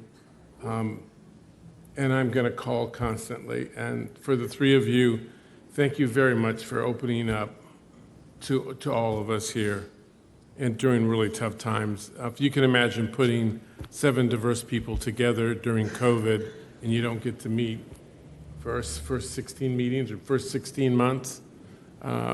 Sophia, you did a remarkable job, and thank you very much.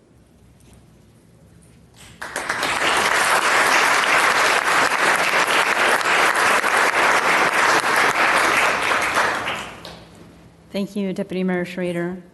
And I also want to share my words of thanks to all council members, to all of my colleagues here up on the dais. It's been a real pleasure to work with all of you. I appreciate everybody's different perspectives and where they're coming from. And I think because of that, we were able to make decisions that will move our city forward. And to the outgoing council members, Jim, we could always count on you to have a good laugh. but I think Deputy Mayor Schrader is going to take over that role now. And I admire your sense of practicality. A lot of the issues that came up, you looked at it through a very practical lens, and it was helpful for all of us to hear that and take that into account when making a decision. So thank you for your years of service. And to my colleague Lori, we came on to this council together, and so I appreciate you for everything that you have done, for everything that you stand for. We could always count on you to bring the conversation back to, hey, what were we talking about? Or we were supposed to talk about this, and this is what we're trying to solve. And to bring up issues that you could see clearly. So I really appreciate that about you. And so thank you for your service, and I wish you the best with the next chapter of your life. And so thank you, colleagues, for a good 4 years and a good 2 years as mayor here in the city. I appreciate all of you. And with that, we will continue with comments.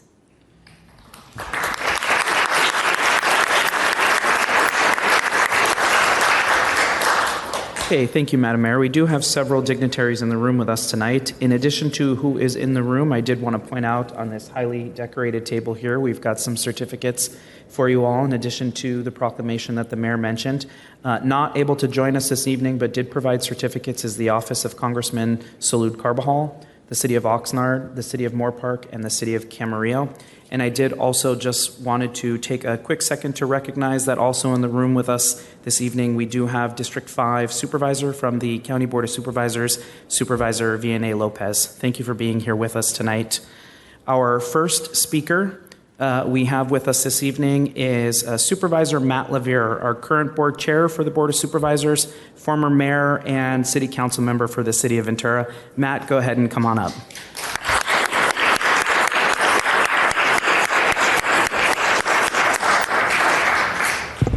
Well, good evening. Being back in City Hall tonight and in these chambers has really brought back just a flood of great memories. And a lot of that has to do with the amazing men and women that all of us got to work with here on staff at City Hall, who are just doing amazing work day in, day out, serving the public. But I think the main reason why I was just so feeling really positive tonight was thinking back about all the amazing memories I had working with the three departing council members. It was just a privilege, really, to work with all three of you. I still remember 4 years ago, probably might have been just to this night, when the city of Ventura made history, when the residents of Ventura elected a council with diversity that this city had never seen before in its rich 150-year history. And I didn't really know you, Sophia and Lori, before that night. I knew you were both local gals who had born and raised here, so I knew I'd like you. But being able to work with you for 2 years and see you behind the scenes, rolling up your sleeves and doing the work to represent your communities, represent the city, it was just a privilege. You are both public servants, really in the truest sense of the word. And to give up your busy lives, I know you're both working professionals, and to take that time and make that commitment to give back to your community, even when life is so busy outside of City Hall. I just have so much respect for both of you. And I know this isn't goodbye. I know that both of you are going to stay engaged in this community, and we'll keep working. Lori, I love seeing you at the Government Center running around, but I look forward to continuing to engage with both of you as we work to benefit Ventura. And Jimmy, you're right. I was just out of diapers when you were elected to city council the first time. And so I didn't really know much about what you were doing back then, but I'll tell you this. When I was thinking about running for city council in 2016, I heard the same thing over and over again, is have you talked to Jim Friedman yet? And so, of course, I made that call, and I quickly realized why people were saying that. I think of anybody in the city, you truly have your finger on the pulse of what's going on here in the city, what people think, what people feel. You, through your years, your decades of service, both on council and in civic organizations, you've really come to truly appreciate and know Ventura. And what started as just conversations has really led to a friendship, which I truly value. And there's a joke in my house. I tell my wife, I got to call Jim Friedman. Just give me 10 minutes. My wife knows it's going to be an hour because we'll talk about whatever I'm calling you about. But we end up talking about my daughters, Kelly, the Dodgers, whatever it is, the latest bourbon you're liking. You have become a good friend and a friendship which I truly value. And so I'll look forward to continuing that friendship outside of council. But again, all of you, on behalf of the Board of Supervisors, I'm just here to honor and recognize your 4 years of honorable, dedicated service to the city of Ventura. So thank you.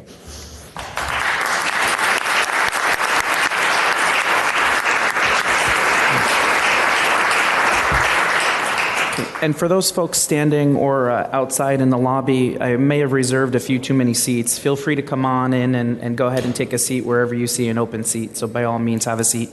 Next, we're going to hear from Armando Gonzalez, and Armando is here representing Congresswoman Julia Brownley.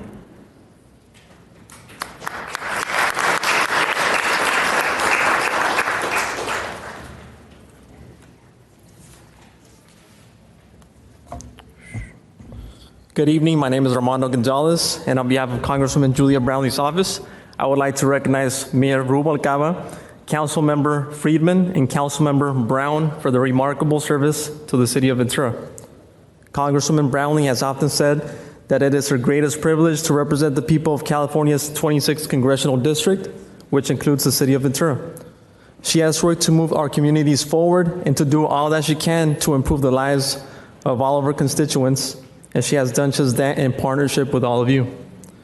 You have helped maintain and expand the very aspects of the city that make Ventura a truly desirable place to live, work, and raise a family. The Congresswoman extends her sincere appreciation to Mayor Rubalcaba, Councilmember Friedman, and Councilmember Brown for their remarkable leadership and service over the years. In recognition for their immeasurable contributions, I am pleased to present Mayor Rubalcaba, Councilmember Friedman, and Councilmember Brown with certificates of congressional recognition on behalf of the Congresswoman. She also congratulates Councilmember Sanchez Palacios on her recent re-election and welcomes Liz Campos, Bill McReynolds, and Jen Durant to the council. Congresswoman Brownley looks forward to working with all of you, including Councilmember Schrader and Councilmember Halter, to best serve the residents of this great city in the years to come. Thank you. Thank you very much. Thank you. And next, we're going to invite up Atticus Reyes, and Atticus is here representing Assemblymember Steve Bennett.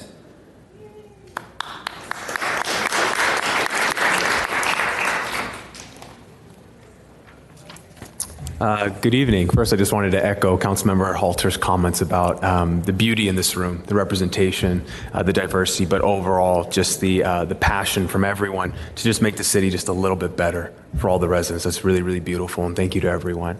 I'm here on behalf of Assemblymember Steve Bennett. He unfortunately is outside of the district traveling at this time, but he wanted to send me here with their certificates of recognition. They're over there. I wrote them, so I'm going to try to remember what I wrote in my head, but nonetheless, I'll keep it very short. There has already been beautiful comments that I don't think I could top from your colleagues, but just number one, to Mayor Rubalcaba, congratulations on your service, and thank you not only for your work representing District 1 since 2018, but also these past 2 years serving as mayor for the entire city of San Buenaventura. It's really, really important. And thank you for your work during a global pandemic, which is really, really difficult. So thank you.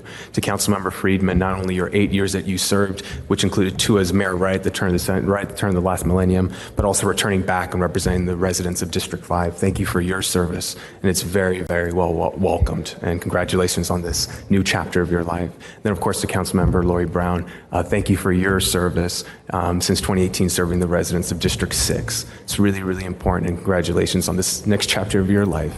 You all are enjoying new chapters of your life, and I just hope that the City of Ventura and the Assembly member hopes the City of Ventura can just keep working to make the city better. And thank you for your service, your dedication, and your leadership.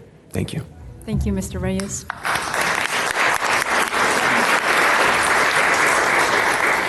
Thank you, Atticus, and I'd be remiss if I didn't say congratulations on your recent election to the Ojai Unified School Board. Congratulations.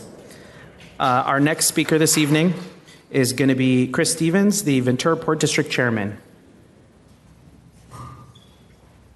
Chris will be followed by Brian Pendleton, the Ventura Port General Manager. Good evening, Mayor, members of the council. Thank you for the opportunity. And I'll be brief. I know you have a lot of folks to hear from, but having been in government for 35 years, I know how much time is involved for each one of you, and I really want to thank you for your service. I'm not sure that the average person realizes when they're watching one of these meetings how much time and effort that you put into your jobs. And it is a second job for you, no question about it. And I'd also like to thank you on behalf of the other commissioners. If it weren't for you, we wouldn't be appointed to our positions on the board district and be given the opportunity to contribute to the community. And it's something that we take very seriously, and thank you for that. I'd also like to thank Lori. You were our liaison at the harbor for a number of years. I appreciate that. You were very supportive of us. And of course, as was mentioned earlier, Councilman Friedman, appreciate Jim serving on the board commission with you. And I would like to mention that the Chamber of Commerce did award the port just recently with their, I believe it's called the Jewel of the Key or something of that line, or Key of the Jewel. I don't know what it's, I got it that time. All right, thank you. Anyway, that award was really in recognition of the terrific work that's been done by our staff at the Harbor Village. And a lot of that work was started with Jim when he was on that commission with us. And it's great to see it all come to fruition and be recognized by the chamber as well as the community. So thank you again for the opportunity and all of your leadership over the past 4 years, and Jim even longer than that. I still can't get that image of Matt Levere in his diaper out of my head. It's completely thrown me off. Anyway, thank you again, and I'll turn it over to Brian.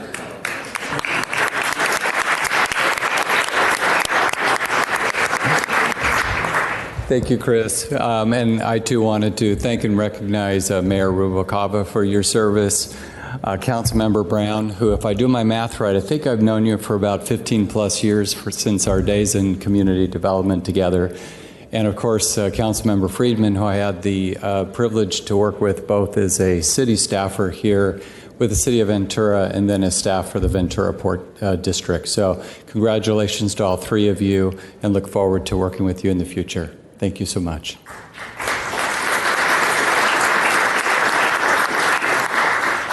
And our final speaker this evening is Stephanie Caldwell, President and CEO of the Ventura Chamber.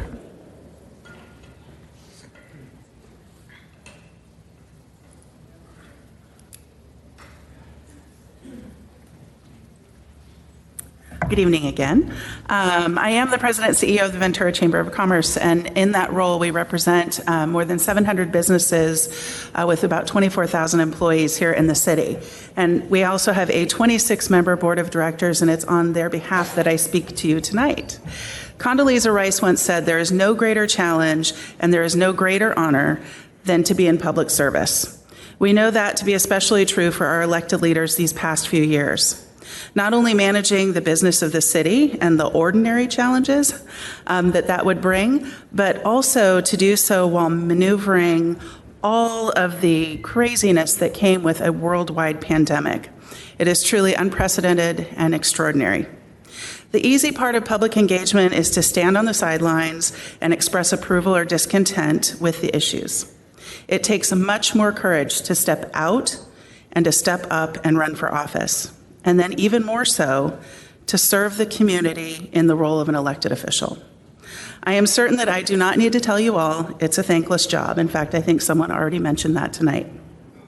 This council has accomplished so much during these past few years. Your time, your thought, consideration, and collaboration is greatly appreciated by the businesses and residents of Ventura. Your impact will be felt for years. Your council was so historic in many ways. We've talked about the diversity, even beyond the pandemic. It was the first council that was elected through the district elections. Your efforts are appreciated beyond your district boundaries. Thank you. I'd also like to introduce our board chair, Sandy Smith.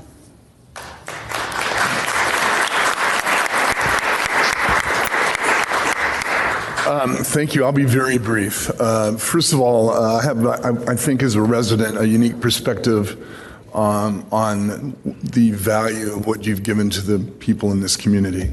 I know in my classes at COU, I talk a lot about public service, and I think you all exemplify that. And I know why you really do it, which is for the money.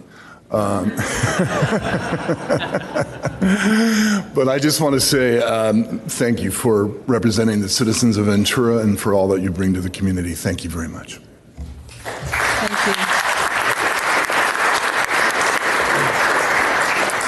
And Madam Mayor, that concludes our special presentations. Thank you very much to all of our dignitaries and all of the representatives from organizations. Thank you for your comments. And we will now take public comment. Thank you, Madam Mayor. I have not received any public speaker cards for the outgoing council members. If there is anyone who would like to provide public comment, please go ahead and we can have you line up right here. Go for it. So first, good evening, Madam Mayor. Maybe the last time I'll say that tonight. However, I do want to acknowledge that I have seen this city change over the last 11 years in the city council. It's become younger, and you have day jobs, which is very different. Lori, you've been a relentless supporter of affordable housing, diversity, and you've promoted equity and equality. You are also the first African-American woman elected, and you are a role model. Thank you. Mayor Rubalcaba, thank you for being an outstanding liaison to the Housing Authority by attending meetings. In your first year, you further have given your time by not only attending events, but also being an active participant and meeting with our residents. Also, the first Latina as mayor. That's special to me. You are a role model for every little girl on the West Side, that they can be who they want to be. Councilmember Friedman, your views and ideas have always included a perspective that I had not considered, and I have appreciated that. Your experience has lent an element of authenticity and genuineness, and it clearly shows your love for the city of Ventura and your thoughtfulness, and for that, I want to thank you. Thank you all. Thank you, Ms. Wise.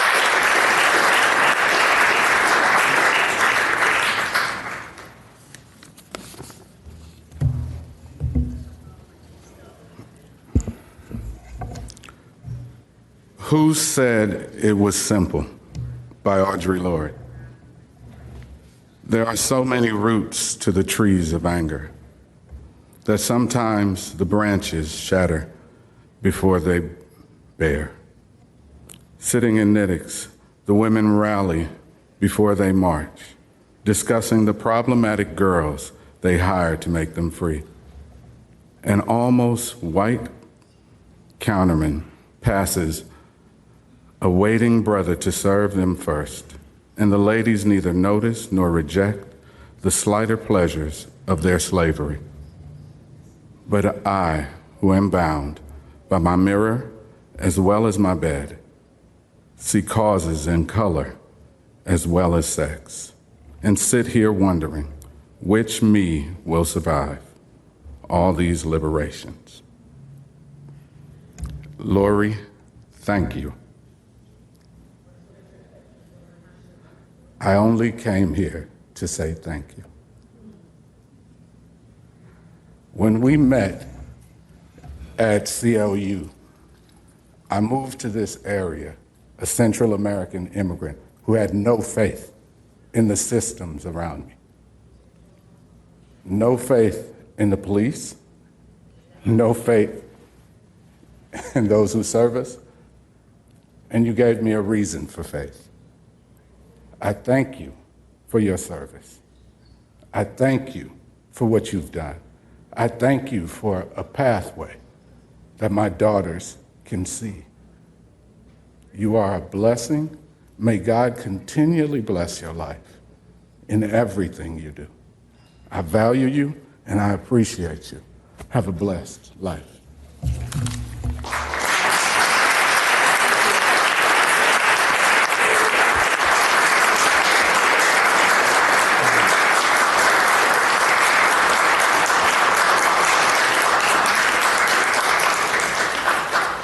Madam Mayor, our final speaker this evening is Trevor Gottsman. Trevor, go ahead. You should be able to unmute yourself. Good evening. What a wonderful surprise to be just put on like this and unattended. If Yeti was allowed to bring me into the council chambers, I would be there. We walked up. We've had a wonderful day traversing this town after rains, the Ojai River running down on the beach, dogs running after heron, breaking national laws. The tolerance and the respect, Laurie, that you show, that you bring, how beautiful you look this evening, the serenity.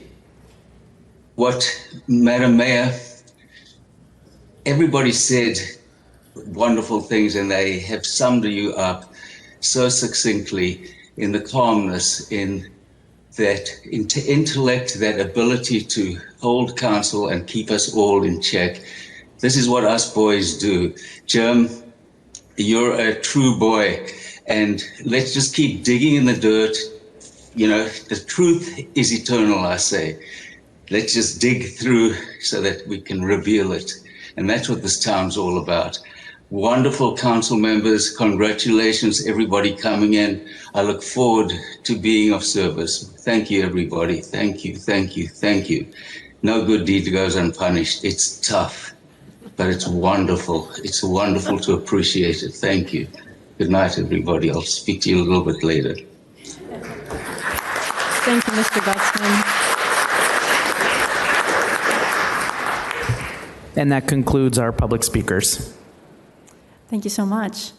Well, I just want to say thank you to everybody in attendance. We will take a short break so that we can reorganize, and we will be back promptly with the reorganization of the council.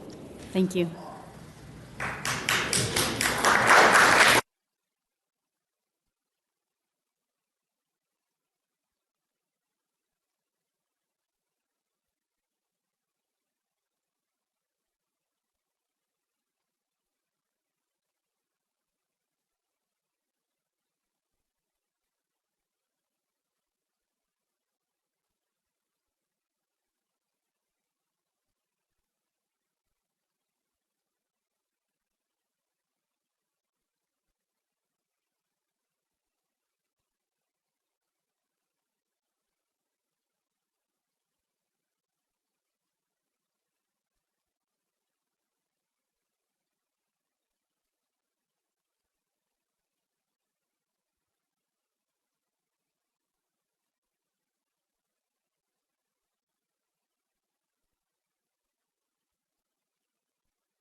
Okay, folks, we will go ahead and get back to call this meeting to order. And our next order of business is the swearing in and administering the oaths of our new council members. I did want to make a brief, quick announcement, and thanks again for all of you being here. My name is Michael McDonald. I'm your city clerk. I just wanted to let you know that we are experiencing difficulty with our YouTube channel. So for folks at home trying to watch on YouTube, I apologize about that. We are currently streaming on Granicus on our live stream on our website, and we are also currently streaming on our WebEx. So for those of you attending at home or for folks connecting with people who are attempting to watch on the YouTube channel, we have put a notice on our website. The links are all available to the 2 different options they have for viewing that, and they are able to provide public comment remotely through the WebEx feed. I do apologize about that. We are currently working on getting that up to speed, but I did want to let you all know that. So thank you again, and I did just want to share as your city clerk, this is one of my best privileges to serve as a city clerk, to be able to administer the oath for our incoming council members. I'd like to invite up, and we're going to line up right here. We have our elected city council member for District 1, Liz Campos.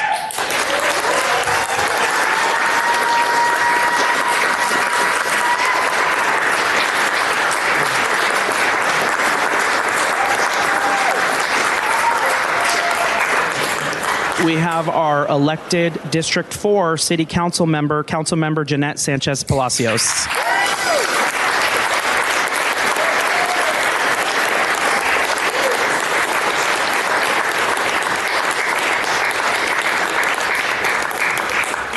Next, we have Councilmember Bill McReynolds, elected to represent District 5.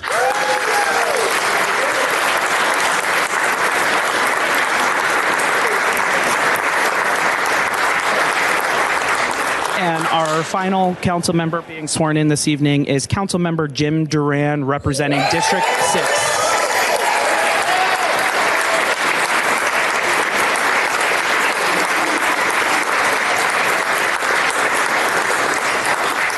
All right, if I could go ahead and have the 4 of you please raise your right hand and you will repeat after me.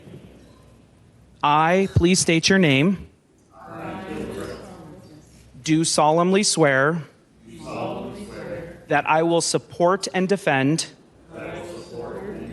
the Constitution of the United States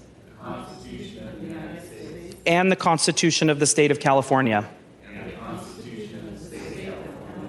against all enemies, foreign and domestic, that I will bear true faith and allegiance to the Constitution of the United States and the Constitution of the State of California. That I take this obligation freely, without any mental reservation or purpose of evasion. And that I will well and faithfully discharge the duties for which I am about to enter as a city council member of the city of San Buenaventura. All right, congratulations.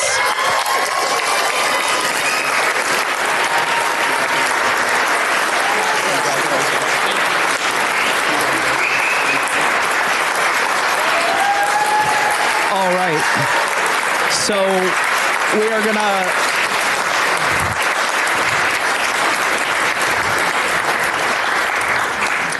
have our new council members pass through here. They're going to sign our oaths. We're going to take a brief recess.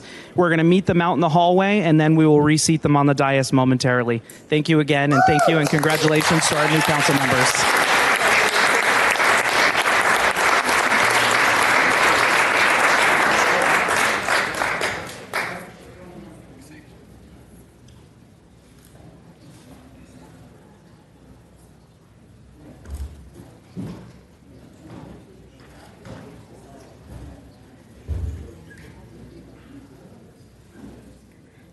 You too.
All right, let's go ahead and give our council members another round of applause while they take their seats.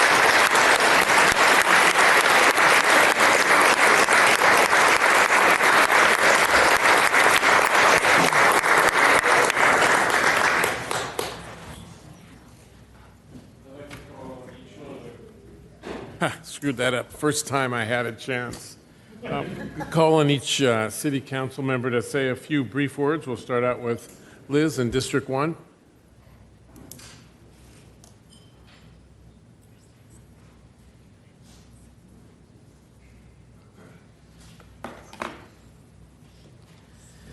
I would first like to acknowledge the Chumash people and their elder whose unceded land the city of Ventura claims to own, operates on, and benefits from financially. I recognize tonight that we all live on unceded Chumash land. I'd like to thank all of those persons who worked tirelessly for me during the campaign and those who voted to put me here, as well as the candidates who ran against me, who made the experience really delightful. I hope that all of us on this new city council are aware of and willing to make a great deal of needed change.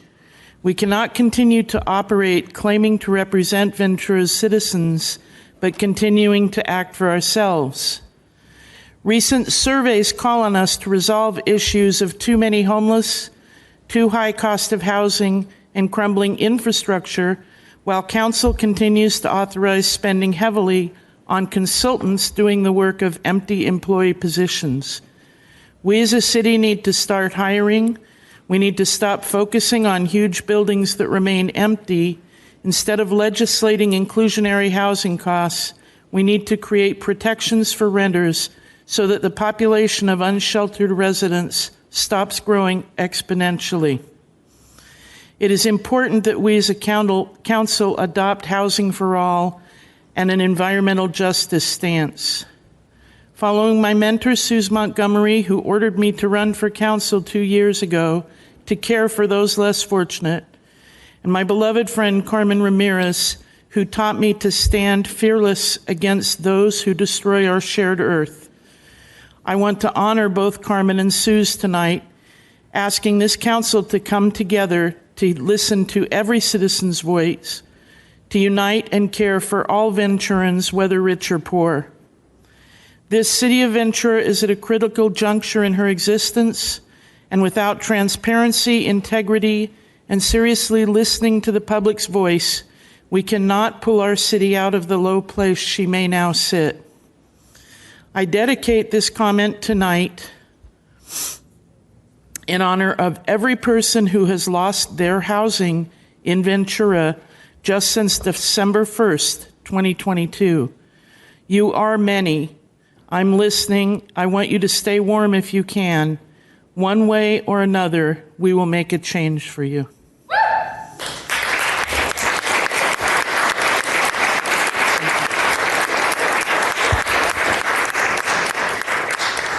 Thank you. District 4, Jeanette Sanchez Palacios. Thank you. First and foremost, I want to thank the residents of District 4 who elected me this time around. As many of you know, I was appointed back in 2021 to fill the seat vacated by then Councilmember Eric Nazarenko. And these past year and a half, almost 2 years, have certainly been, I think, a test of character and a test of just tenacity in dealing with some of the most difficult issues that we've had to deal with here in the city of Ventura. And I think for me, it is a great privilege and a great honor to have been elected to a seat that the residents chose to elect me to. And I say that very humbly because it's not easy to run a campaign. It's not easy to leave your family and friends, and on top of that, to have full-time work, to be able to sit here and still be able to represent adequately and willfully to the people in Ventura. I also want to thank the groups and organizations who supported me for this, in my candidacy for this seat, as well as the individuals who, near and far, were always there, a text message away, a phone call away. And I really just appreciate the support that I had throughout this experience. As I came on board as the appointed member, I had a lot of support from staff, and I had a lot of support from people here within the city who have been working behind the scenes for years and decades for some of them. And without their knowledge and their input, I would not have been able to be successful in the years leading up to this election. And lastly, of course, my family and my friends, they're here. My husband, Renee, my daughter, Amanda, and my son, Matthew, who have shared me and my time with all the other competing priorities that I have and that I proudly carry, this being one of them. And so I thank you for your support and your unconditional love, waiting for me after midnight, past 1 o'clock sometimes, to get home and sometimes to have a meal, and which they know that if I don't eat, that could be a dangerous thing for them. So, so I appreciate always having that support from them. And of course, you know, I have extended family and my siblings, my parents, who don't live here in Ventura, but certainly have been an extension of the support that I have and an extension of the hope that they give me, so that I could serve the people here. And they've had to sacrifice that as well, not being able to serve them as much because I have service here to do as well. So I thank them for their patience with me and for their ability to be able to support me beyond all of this. And, you know, I look forward to continuing to serve with my new colleagues, and thank you as well for the race that you put on to be here. And I look forward to serving and making good change and making good trouble. Thank you.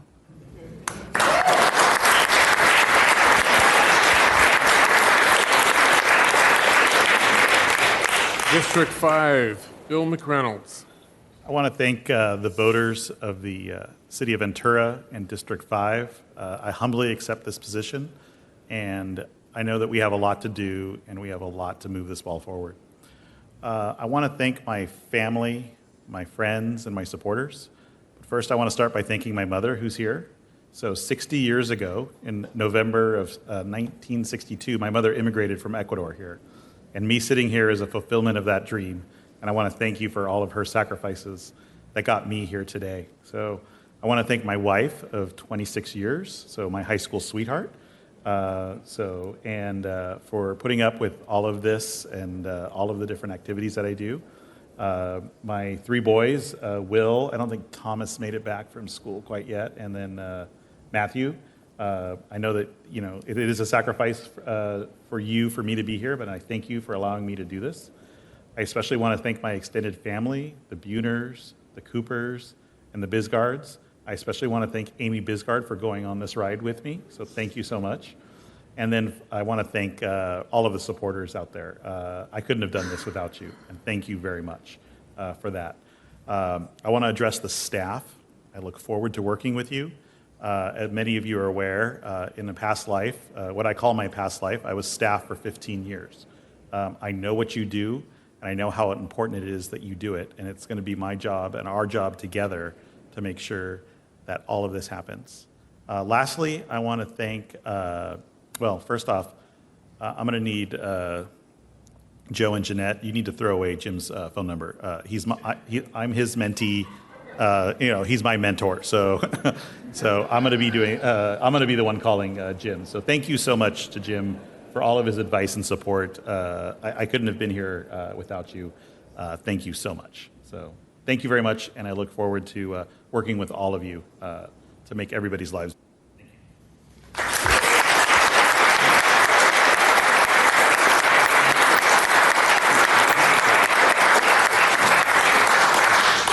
District 6, Jim Duran.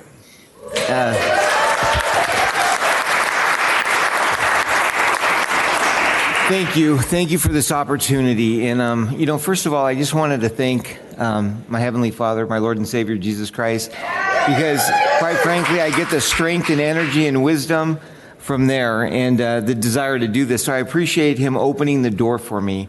I'd also like to thank Lori Brown. She's done a lot and has started some things that I would like to finish up for her. I think, what a great person to follow because of all the things that she's been able to do and accomplish. I want to say thank you to my wife of 33 years, actually 34 pretty soon, and I'm thank you for all my kids are here. I have 6 kids, 2 daughter-in-laws and 4 grandkids. The 4 grandkids aren't here, but everybody else is here. And I just want to say thank you for all your support. Thank you for sticking by me all of these years. And thank you for whenever we're given a new challenge, you're right beside me. And I couldn't imagine life without you. So thank you for being there. I also want to say thank you to my father and my godfather for both being here. Both had raised me at different times. My grandparents came in the early 1900s to Cañarga Larga Ranch and picked apricots and walnuts. And, I got my work ethic, I think, from my dad and my mom and my godfather. But, man, I'll tell you, what a blessing it is. Like your grandparents came, my grandparents came here, and I'm so blessed that they came to Ventura. I also want to say thank you to our church for putting a prayer team together for this whole campaign. Quite frankly, I think the prayer starts now because we're gonna need it as we go through these issues. I also want to say thank you to the City Center Board and Tender Life Board for your support, for just encouraging me to continue to do this and move forward to serve our city at this level. I want to thank a couple people in particular, Mike Tracy and Jim Friedman. Sorry, but he helped me too. Jim and Mike were absolutely amazing in the campaign. I would call them, I would text them almost every day just saying, hey, here's how it's going. Or they'd text me, how are things going? Jim would give me great advice. Mike would give me great advice. They were very encouraging to me. I remember one time I was in this condominium complex and I'd only been to 6 houses and 5 of them slammed the door in my face and I stepped in dog poo.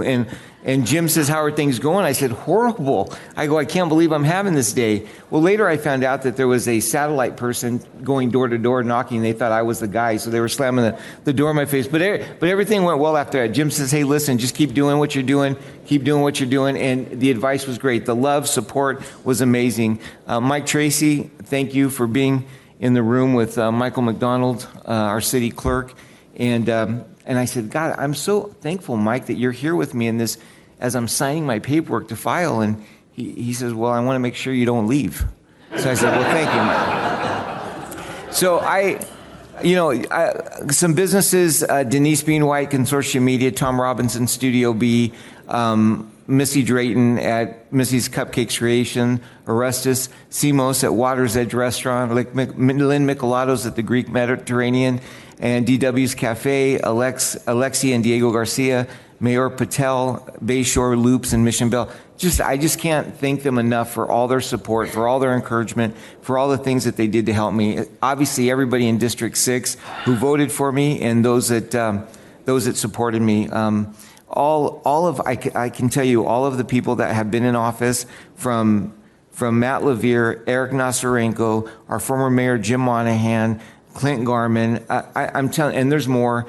Just having the words of encouragement, the wisdom was just wonderful to talk through things.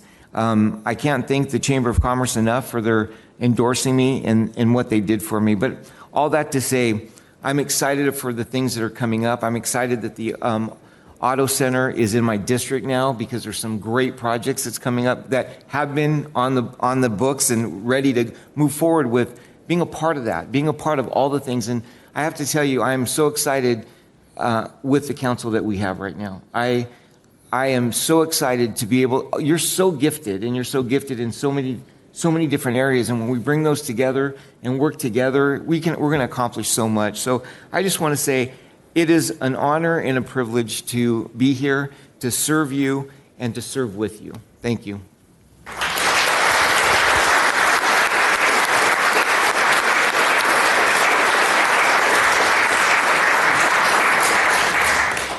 Councilmember Duran, you have, you'll never move into District 7, will you? Anyways, Councilmembers Johnson and Halter, would you like to add some welcoming words?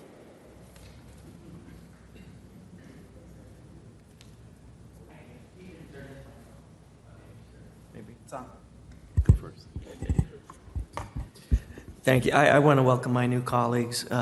You know, there's so much going on in the city of Ventura, and it's going to be overwhelming, and it's just going to stay that way forever and ever and ever. So I want to thank your families for really, as Councilmember Sanchez Palacio said, you know, sharing you with us. And, you know, I said earlier how what we've seen is a real vindication of district elections. And I really appreciate having the diversity of voices that we have now. That is something, as somebody who's been, you know, following local politics since long before I was elected, it really is a remarkable change. And so I am proud to be serving with you all. Thank you. Great. I just want to say welcome to everybody, all the new members of the council, and how excited I am also to serve with people that I know to be very solid, good, passionate people in our community. I don't think Ventura is short on that. I think most of us here are very passionate, and we love this community more than anything. But not a whole lot of us step forward to be up here to make those hard decisions. And I will say, they are hard decisions, okay? And I just, you know, everything is so interconnected. One decision begets another, and it's looking at all the intended and unintended consequences. And one thing that I've said several times publicly that I really do believe is that with all the tragedies that we witnessed in the last 10 years between the Great Recession and the pandemic and the wildfires and the great divisions in this country, more so than we've ever seen in our lives. I think that, you know, any one of those would have changed the trajectory of any generation. But we've had 4 or 5 of them in 10 years.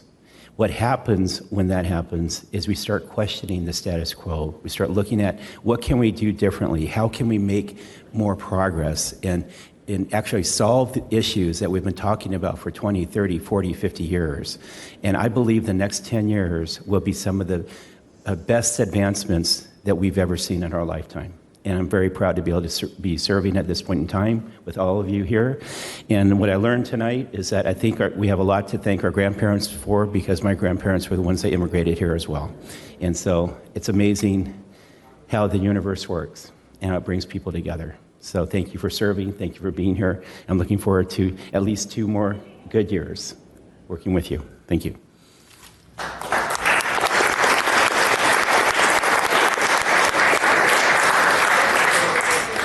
So there's no doubt there's talent here. I think what we have to do is make a commitment to work together.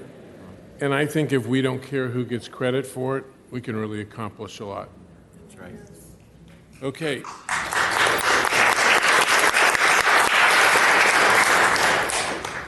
Item 20 is nomination of the mayor. Before taking nominations, are there any public speakers, Mr. City Clerk? Thank you, Councilmember Schrader. I haven't received any public speaker cards for the selection of the mayor. However, I have one public speaker, and if anyone has not yet completed a speaker card, you're still able to speak. You can go ahead and line up right here. And again, this is for comments on the selection of mayor. My apologies, I did receive 2 speaker cards. Our first speaker is Glenn Overly. Our second speaker is Spencer Noren. And again, if anyone else would like to speak on the nomination of mayor, feel free to join us right over here, and you will have an opportunity to speak. Go ahead, Mr. Overly. Thank you, Michael. Good evening. I first want to give a heartfelt thanks to each of you for serving in this new capacity as City Council. I'm actually excited to see a new council in those seats. Selection of a mayor. In a perfect world, in order to select the council member to be mayor, we would need to put the influence of politics, special interest groups, and nonprofits aside. Then the true question becomes, who could best understand and serve the entire city and has the time to do that? That's the question here. Our city is in a state of chaos for all the reasons I listed in a letter addressed to each of you in an email. We need a leader that has the bandwidth to give time to correcting the issues created over the last 2 years. We need someone that can bring back the transparency and trust that the previous council leadership has destroyed. The only council member with the experience and time to take on that position of mayor is an easy decision, yet it may not be popular with all council members. The logical selection is Councilman Johnson. As you might recall, Johnson did not attend the League of Cities training when the multiple Brown Act violations occurred in Washington, D.C. Councilman Johnson publicly took notice of the misuse of CalCard issues that a citizen had uncovered. Councilman Johnson was the only member of council that did not support the raise for our city manager. Councilman Johnson also vocally supported and voted to have a forensic audit. Johnson routinely participates in public gatherings all over the city to promote city awareness. He has consistently been available to citizens and nonprofits throughout the city, no matter what district they live in or serve. I don't always agree with all council members, but I am confident that Councilman Johnson is one of the hardest working council members at this time. We need that at this time.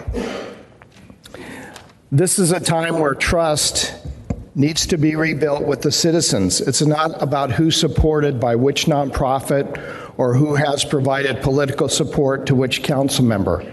We need leadership that will heal the community and not alienate the various groups throughout our city.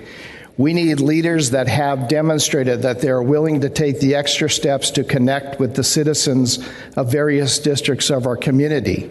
And we need the right people to rebuild the broken trust, and we need a strong council to supervise our city manager's office as we move towards a forensic audit. Each of you have the opportunity to create a perfect world, or at least a perfect city, as you select the next mayor with your votes tonight. Again, I welcome each of you to the council seat and best of luck. Our next speaker is Spencer Noren. Again, last call for public comment on the selection of mayor. If there are any additional speakers, please go ahead and identify yourself. Spencer, you'll have 3 minutes. Thank you, Michael.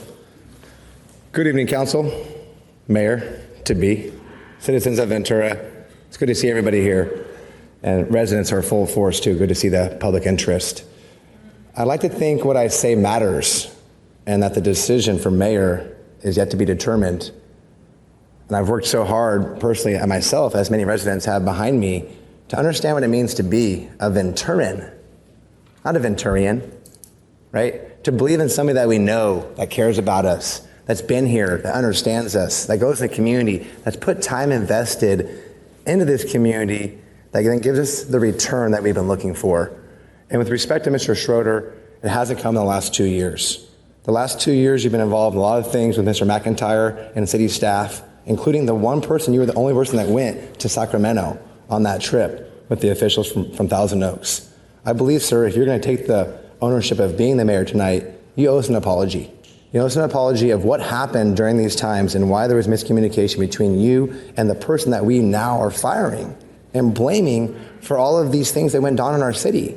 You as deputy mayor and being charged of finances, I believe you'd be responsible for that. And I believe you had the 2 years to prove that to us, and you didn't prove that. So I'm making a motion tonight myself, representing Ventura Forward, somebody who has a large contingency and support in this community, more than any group that I personally know of. But because we don't have a website, we don't get the notoriety. We helped Mr. McReynolds, Mr. Duran, and Ms. Campos find those seats and have helped many other candidates along the way. And with that being said, our mayor for the future sits right here in a red jacket, and Mrs. Jeanette Sanchez Palacios. She has shown that when she went to Washington, D.C., she was the only one that returned with an accurate expense report. She has shown throughout the last 2 years since her appointment that she doesn't take sides or get told what to do, that she has her own opinion and is willing to stand on her own.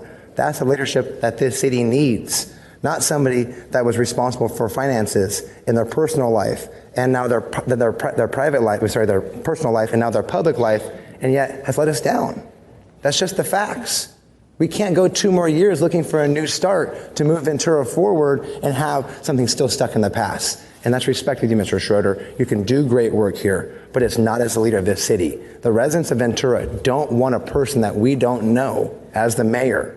We want someone who represents us. So today, I actually propose to you that you put Jenna Sanchez Palacios as our mayor, representing our community, and then move up Mr. McReynolds, Mr. Duran, or Mrs. Campos to the deputy mayor so they can get that experience moving forward for our community. Thank you so much.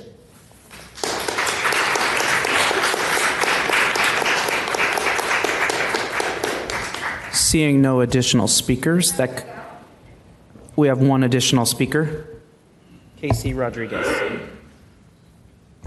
Haku. Hello.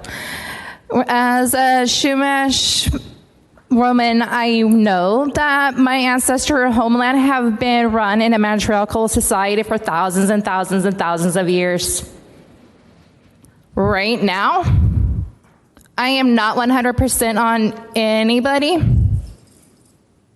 However, if I had to go in with somebody right now, I would be completely in with Mike Johnson.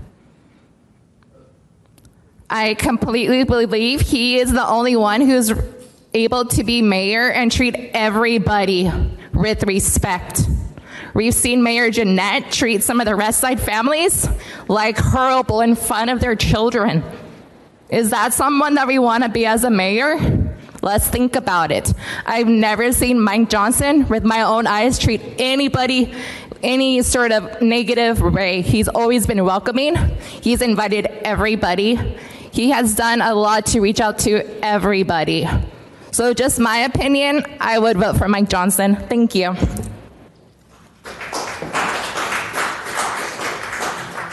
That concludes our public speakers on the selection of mayor.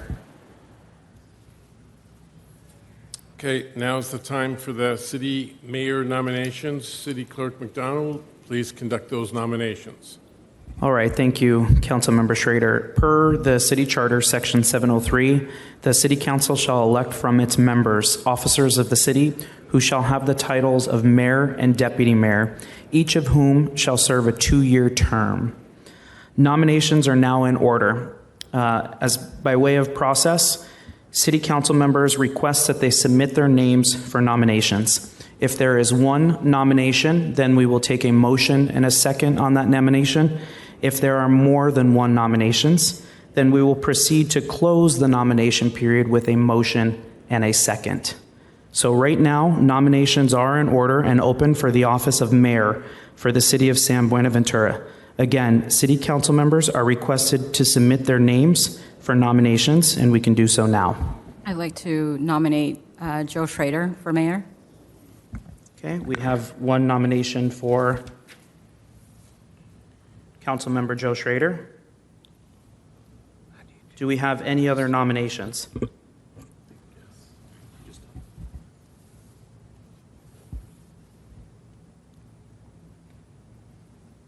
Any other nominations? If there are no other nominations, then I am seeking a motion and a second on the nomination for Councilmember Joe Schrader. Oh, Councilmember Campos? I nominate Mike Johnson for mayor. Okay, we have a second nomination on the floor. Thank you, Mr. Clerk. I am greatly honored by the support for that. I think it's important that the mayor of the council have the support of the entire council. And I will continue, of course, to have all my public meetings and be out and about and doing the things that I do. And I may have more time to do that if I'm not mayor as well. And so I thank you, Councilmember Campos, but I respectfully decline the nomination. Okay, thank you, Councilmember Johnson. Councilmember Schrader, I would like to confirm that you are willing to serve in the position of mayor. I'm willing to accept that position, yes. So confirmed. Okay, then I am seeking a motion for the approval of Councilmember Joe Schrader to serve for the term of mayor for the next 2 years. A motion and a second. So moved. Moved by Councilmember Halter. Is there a second? Second. Seconded by Councilmember Sanchez Palacios. On the motion to approve Councilmember Joe Schrader as mayor for the next 2 years, Councilmember Sanchez Palacios, Yes. Councilmember Duran, Yes. Councilmember Johnson, Yes. Councilmember Halter, Yes. Councilmember McReynolds, Yes. Councilmember Schrader, Yes. and Councilmember Campos. Yes. 7 ayes, and the motion carries. Congratulations, Councilmember Schrader.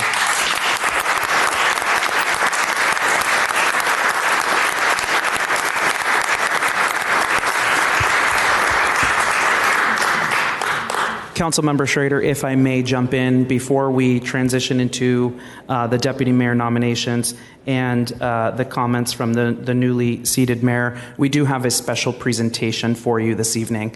I'd like to invite up our former mayors, Mayor Rubalcava and Mayor Matt Lavier.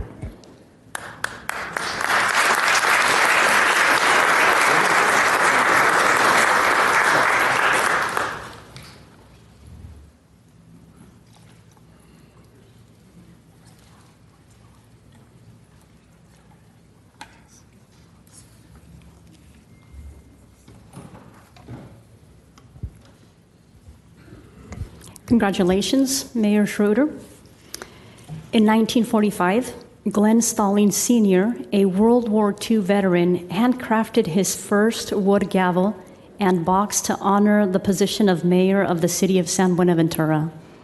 Mr. Stallings presented the first handcrafted wood gavel and box to Mayor Edwin Lee Gardner II, who served as mayor from 1945 to 1953.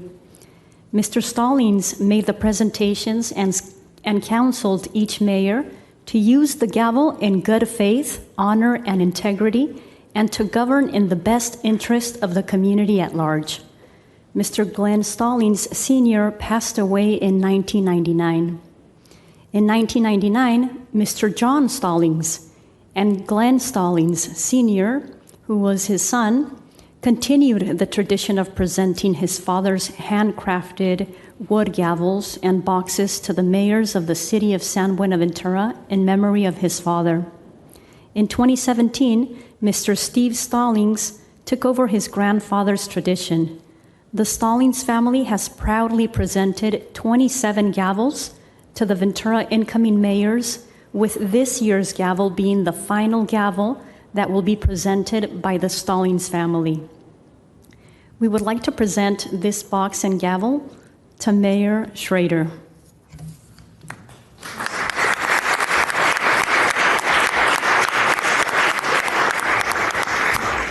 Mayor Schrader, that has a nice ring to it, I'll say that. But when I had the privilege, and I bet Sophia feels the same way, but when we had the privilege of being selected by our colleagues to be mayor, and you know this, it is an absolute privilege. But I thought about all the mayors who came before us, many of whom were here tonight. Jim Monahan, Mike Tracy, Brian Brennan, Carl Morehouse, Christy Weir, Cheryl Heitman, Jim Friedman, Eric Nazarenko, Sophia, myself. And you know, there's a big difference, and we look at all that whole group in terms of political beliefs and how they believe, you know, the future of the city, all these different issues. There's a real diversity in thought. But the one thing that was unanimous between all of those former mayors was their love for this city and their absolute commitment to serving all of the residents of this city. And knowing you like I do, you are going to be another example in that long list of distinguished mayors. And I know you're going to do an exceptional job, and honored to present this gavel here tonight, along with Mayor Rubalcava.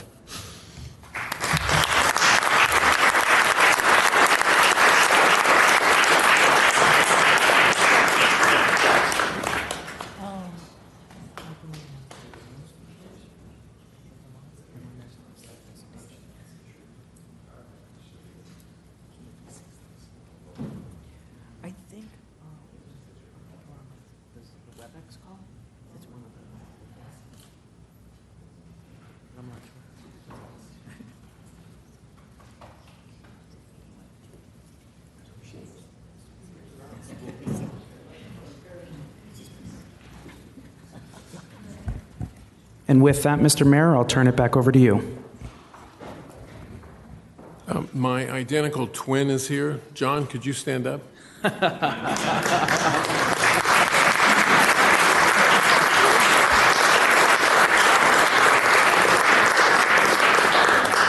I was never given a wooden mallet living with John for obvious reasons, but now I got one, John, so look out.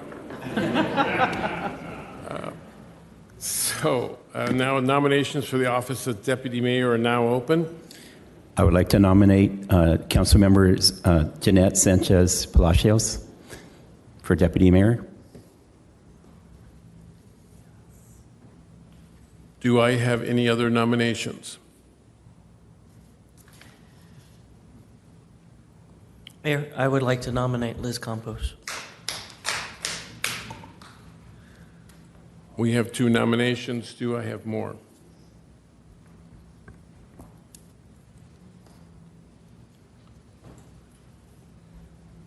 Mr. City Clerk, next step.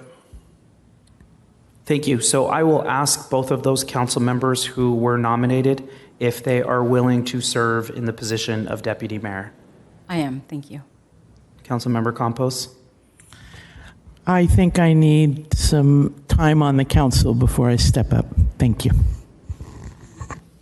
Okay, then given that we have 1 nomination on the floor, are there any additional nominations? Okay, then I will be seeking a motion and a second for Councilmember Jeanette Sanchez Palacio to serve as Deputy Mayor for the next 2 years.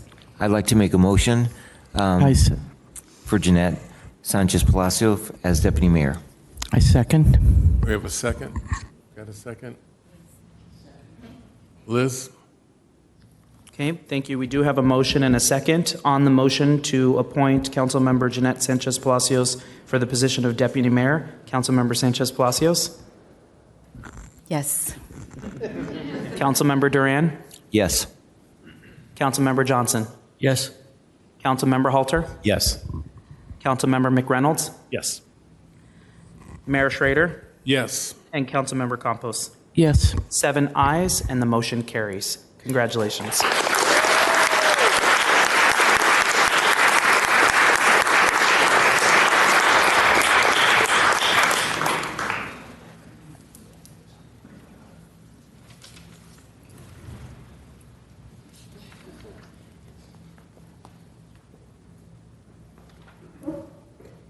Good. No pressure, huh? I'll make a few brief comments. We have a ways to go. There's a lot of things we need to work on as a city, and I think we got the team to do it. We've made some progress. I think Main Street move, Ventura Water Pure, but we need to make more of a commitment to the homeless situation. We need to take a look at affordable housing. It's next to impossible for the younger generation to live here. So I'm looking forward to working with the other 6 here to see if we can accomplish that and a lot more. Thank you.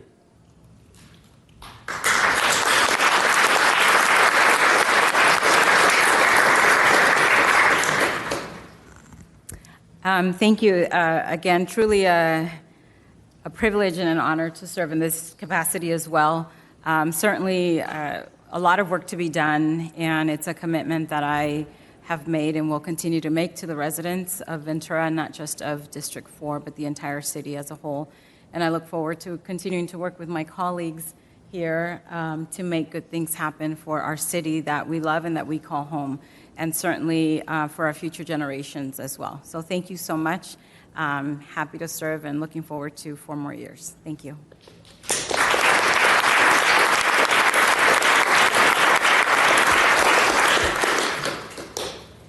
City Clerk, do we have any comments received by email or any public comment? Thank you, Mr. Mayor. We do have several public speakers this evening.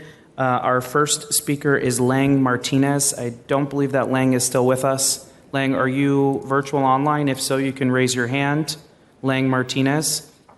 Okay, we'll go back to Lang. Our next speaker is Evie Ashworth. Evie Ashworth.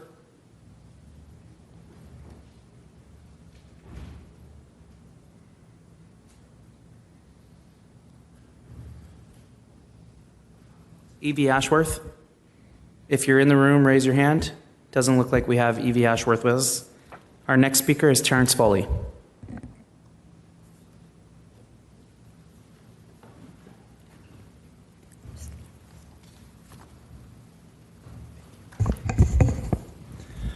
Good evening, everybody, and congratulations to all the new council members.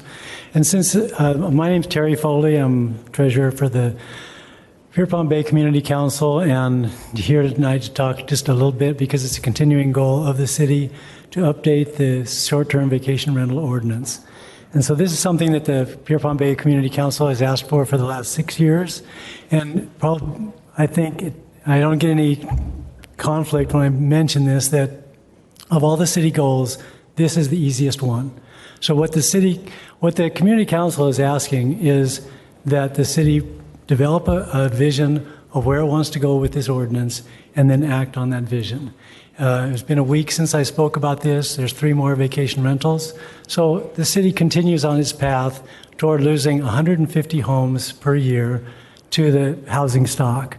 Now, I don't think that's a city goal. It's not the city's objective in terms of housing. But no matter what, the city has to have a plan on where it's going if it's going to get to the place where it wants to be. So what we're asking for is simple. It's a couple of community outreach meetings, and we'd suggest Lee Sherman for the person to run those. And the objective of these meetings would be to gather suggestions on how to improve the current ordinance. And I think that can be distilled by the city staff down to about 12 sentences that could be put into the current ordinance, could be put in front of the city council for approval, and could move ahead. As I said, I think this is the easiest city goal since it's one that's transitioning from the past council into the new council. Seems like it's a good time to bring it up and to develop the relationship with each of you. And so we look forward to moving ahead with that during your time as city council members. Thank you very much. Our final speaker this evening is Trevor Gottsman. Trevor Gottsman, we're going to move you over now. Give me 1 second. As a reminder for all of folks in attendance, before we, at the conclusion of our meeting, we will have a ceremonial unveiling of the mayor's portrait in the hall. So we invite you all to join our new mayor, Mayor Schrader, in the hallway as soon as we adjourn our meeting so that we can do the unveiling of that portrait. And our final speaker is Trevor Gottsman. Trevor, go ahead. Thank you. I didn't want to interrupt. Good evening, Mayor Schroeder and Deputy Mayor, I want to say Rubalcaba. Forgive me. Congratulations. Mayor Schroeder brought up the most important item correct. This is a wonderful opportunity we have right now. You know, the rains have come, the soil has absorbed it all. There are so many on every street corner, all the way down to where the river flows out into the ocean, up past Main Street moves, gatherings of unused labor. I say this is the start of a new Parks and Rec kind of thing. Let's build paths, let's build trails, let's build community gardens to feed each other, literally, figuratively, in every way. And use us, use the community, use the boys in particular who are hanging out. The girls, they are in charge of the economy, like Stephanie Caldwell. They know how to run a household. Let them keep us in check, make sure we've got a job, make sure we're busy getting this place. It's ripe right now. So thank you, congratulations, everybody. This is theater, Monday night brilliance. Thank you all. Good night. With that, Mr. Mayor, our public comment has concluded. And I will adjourn the meeting.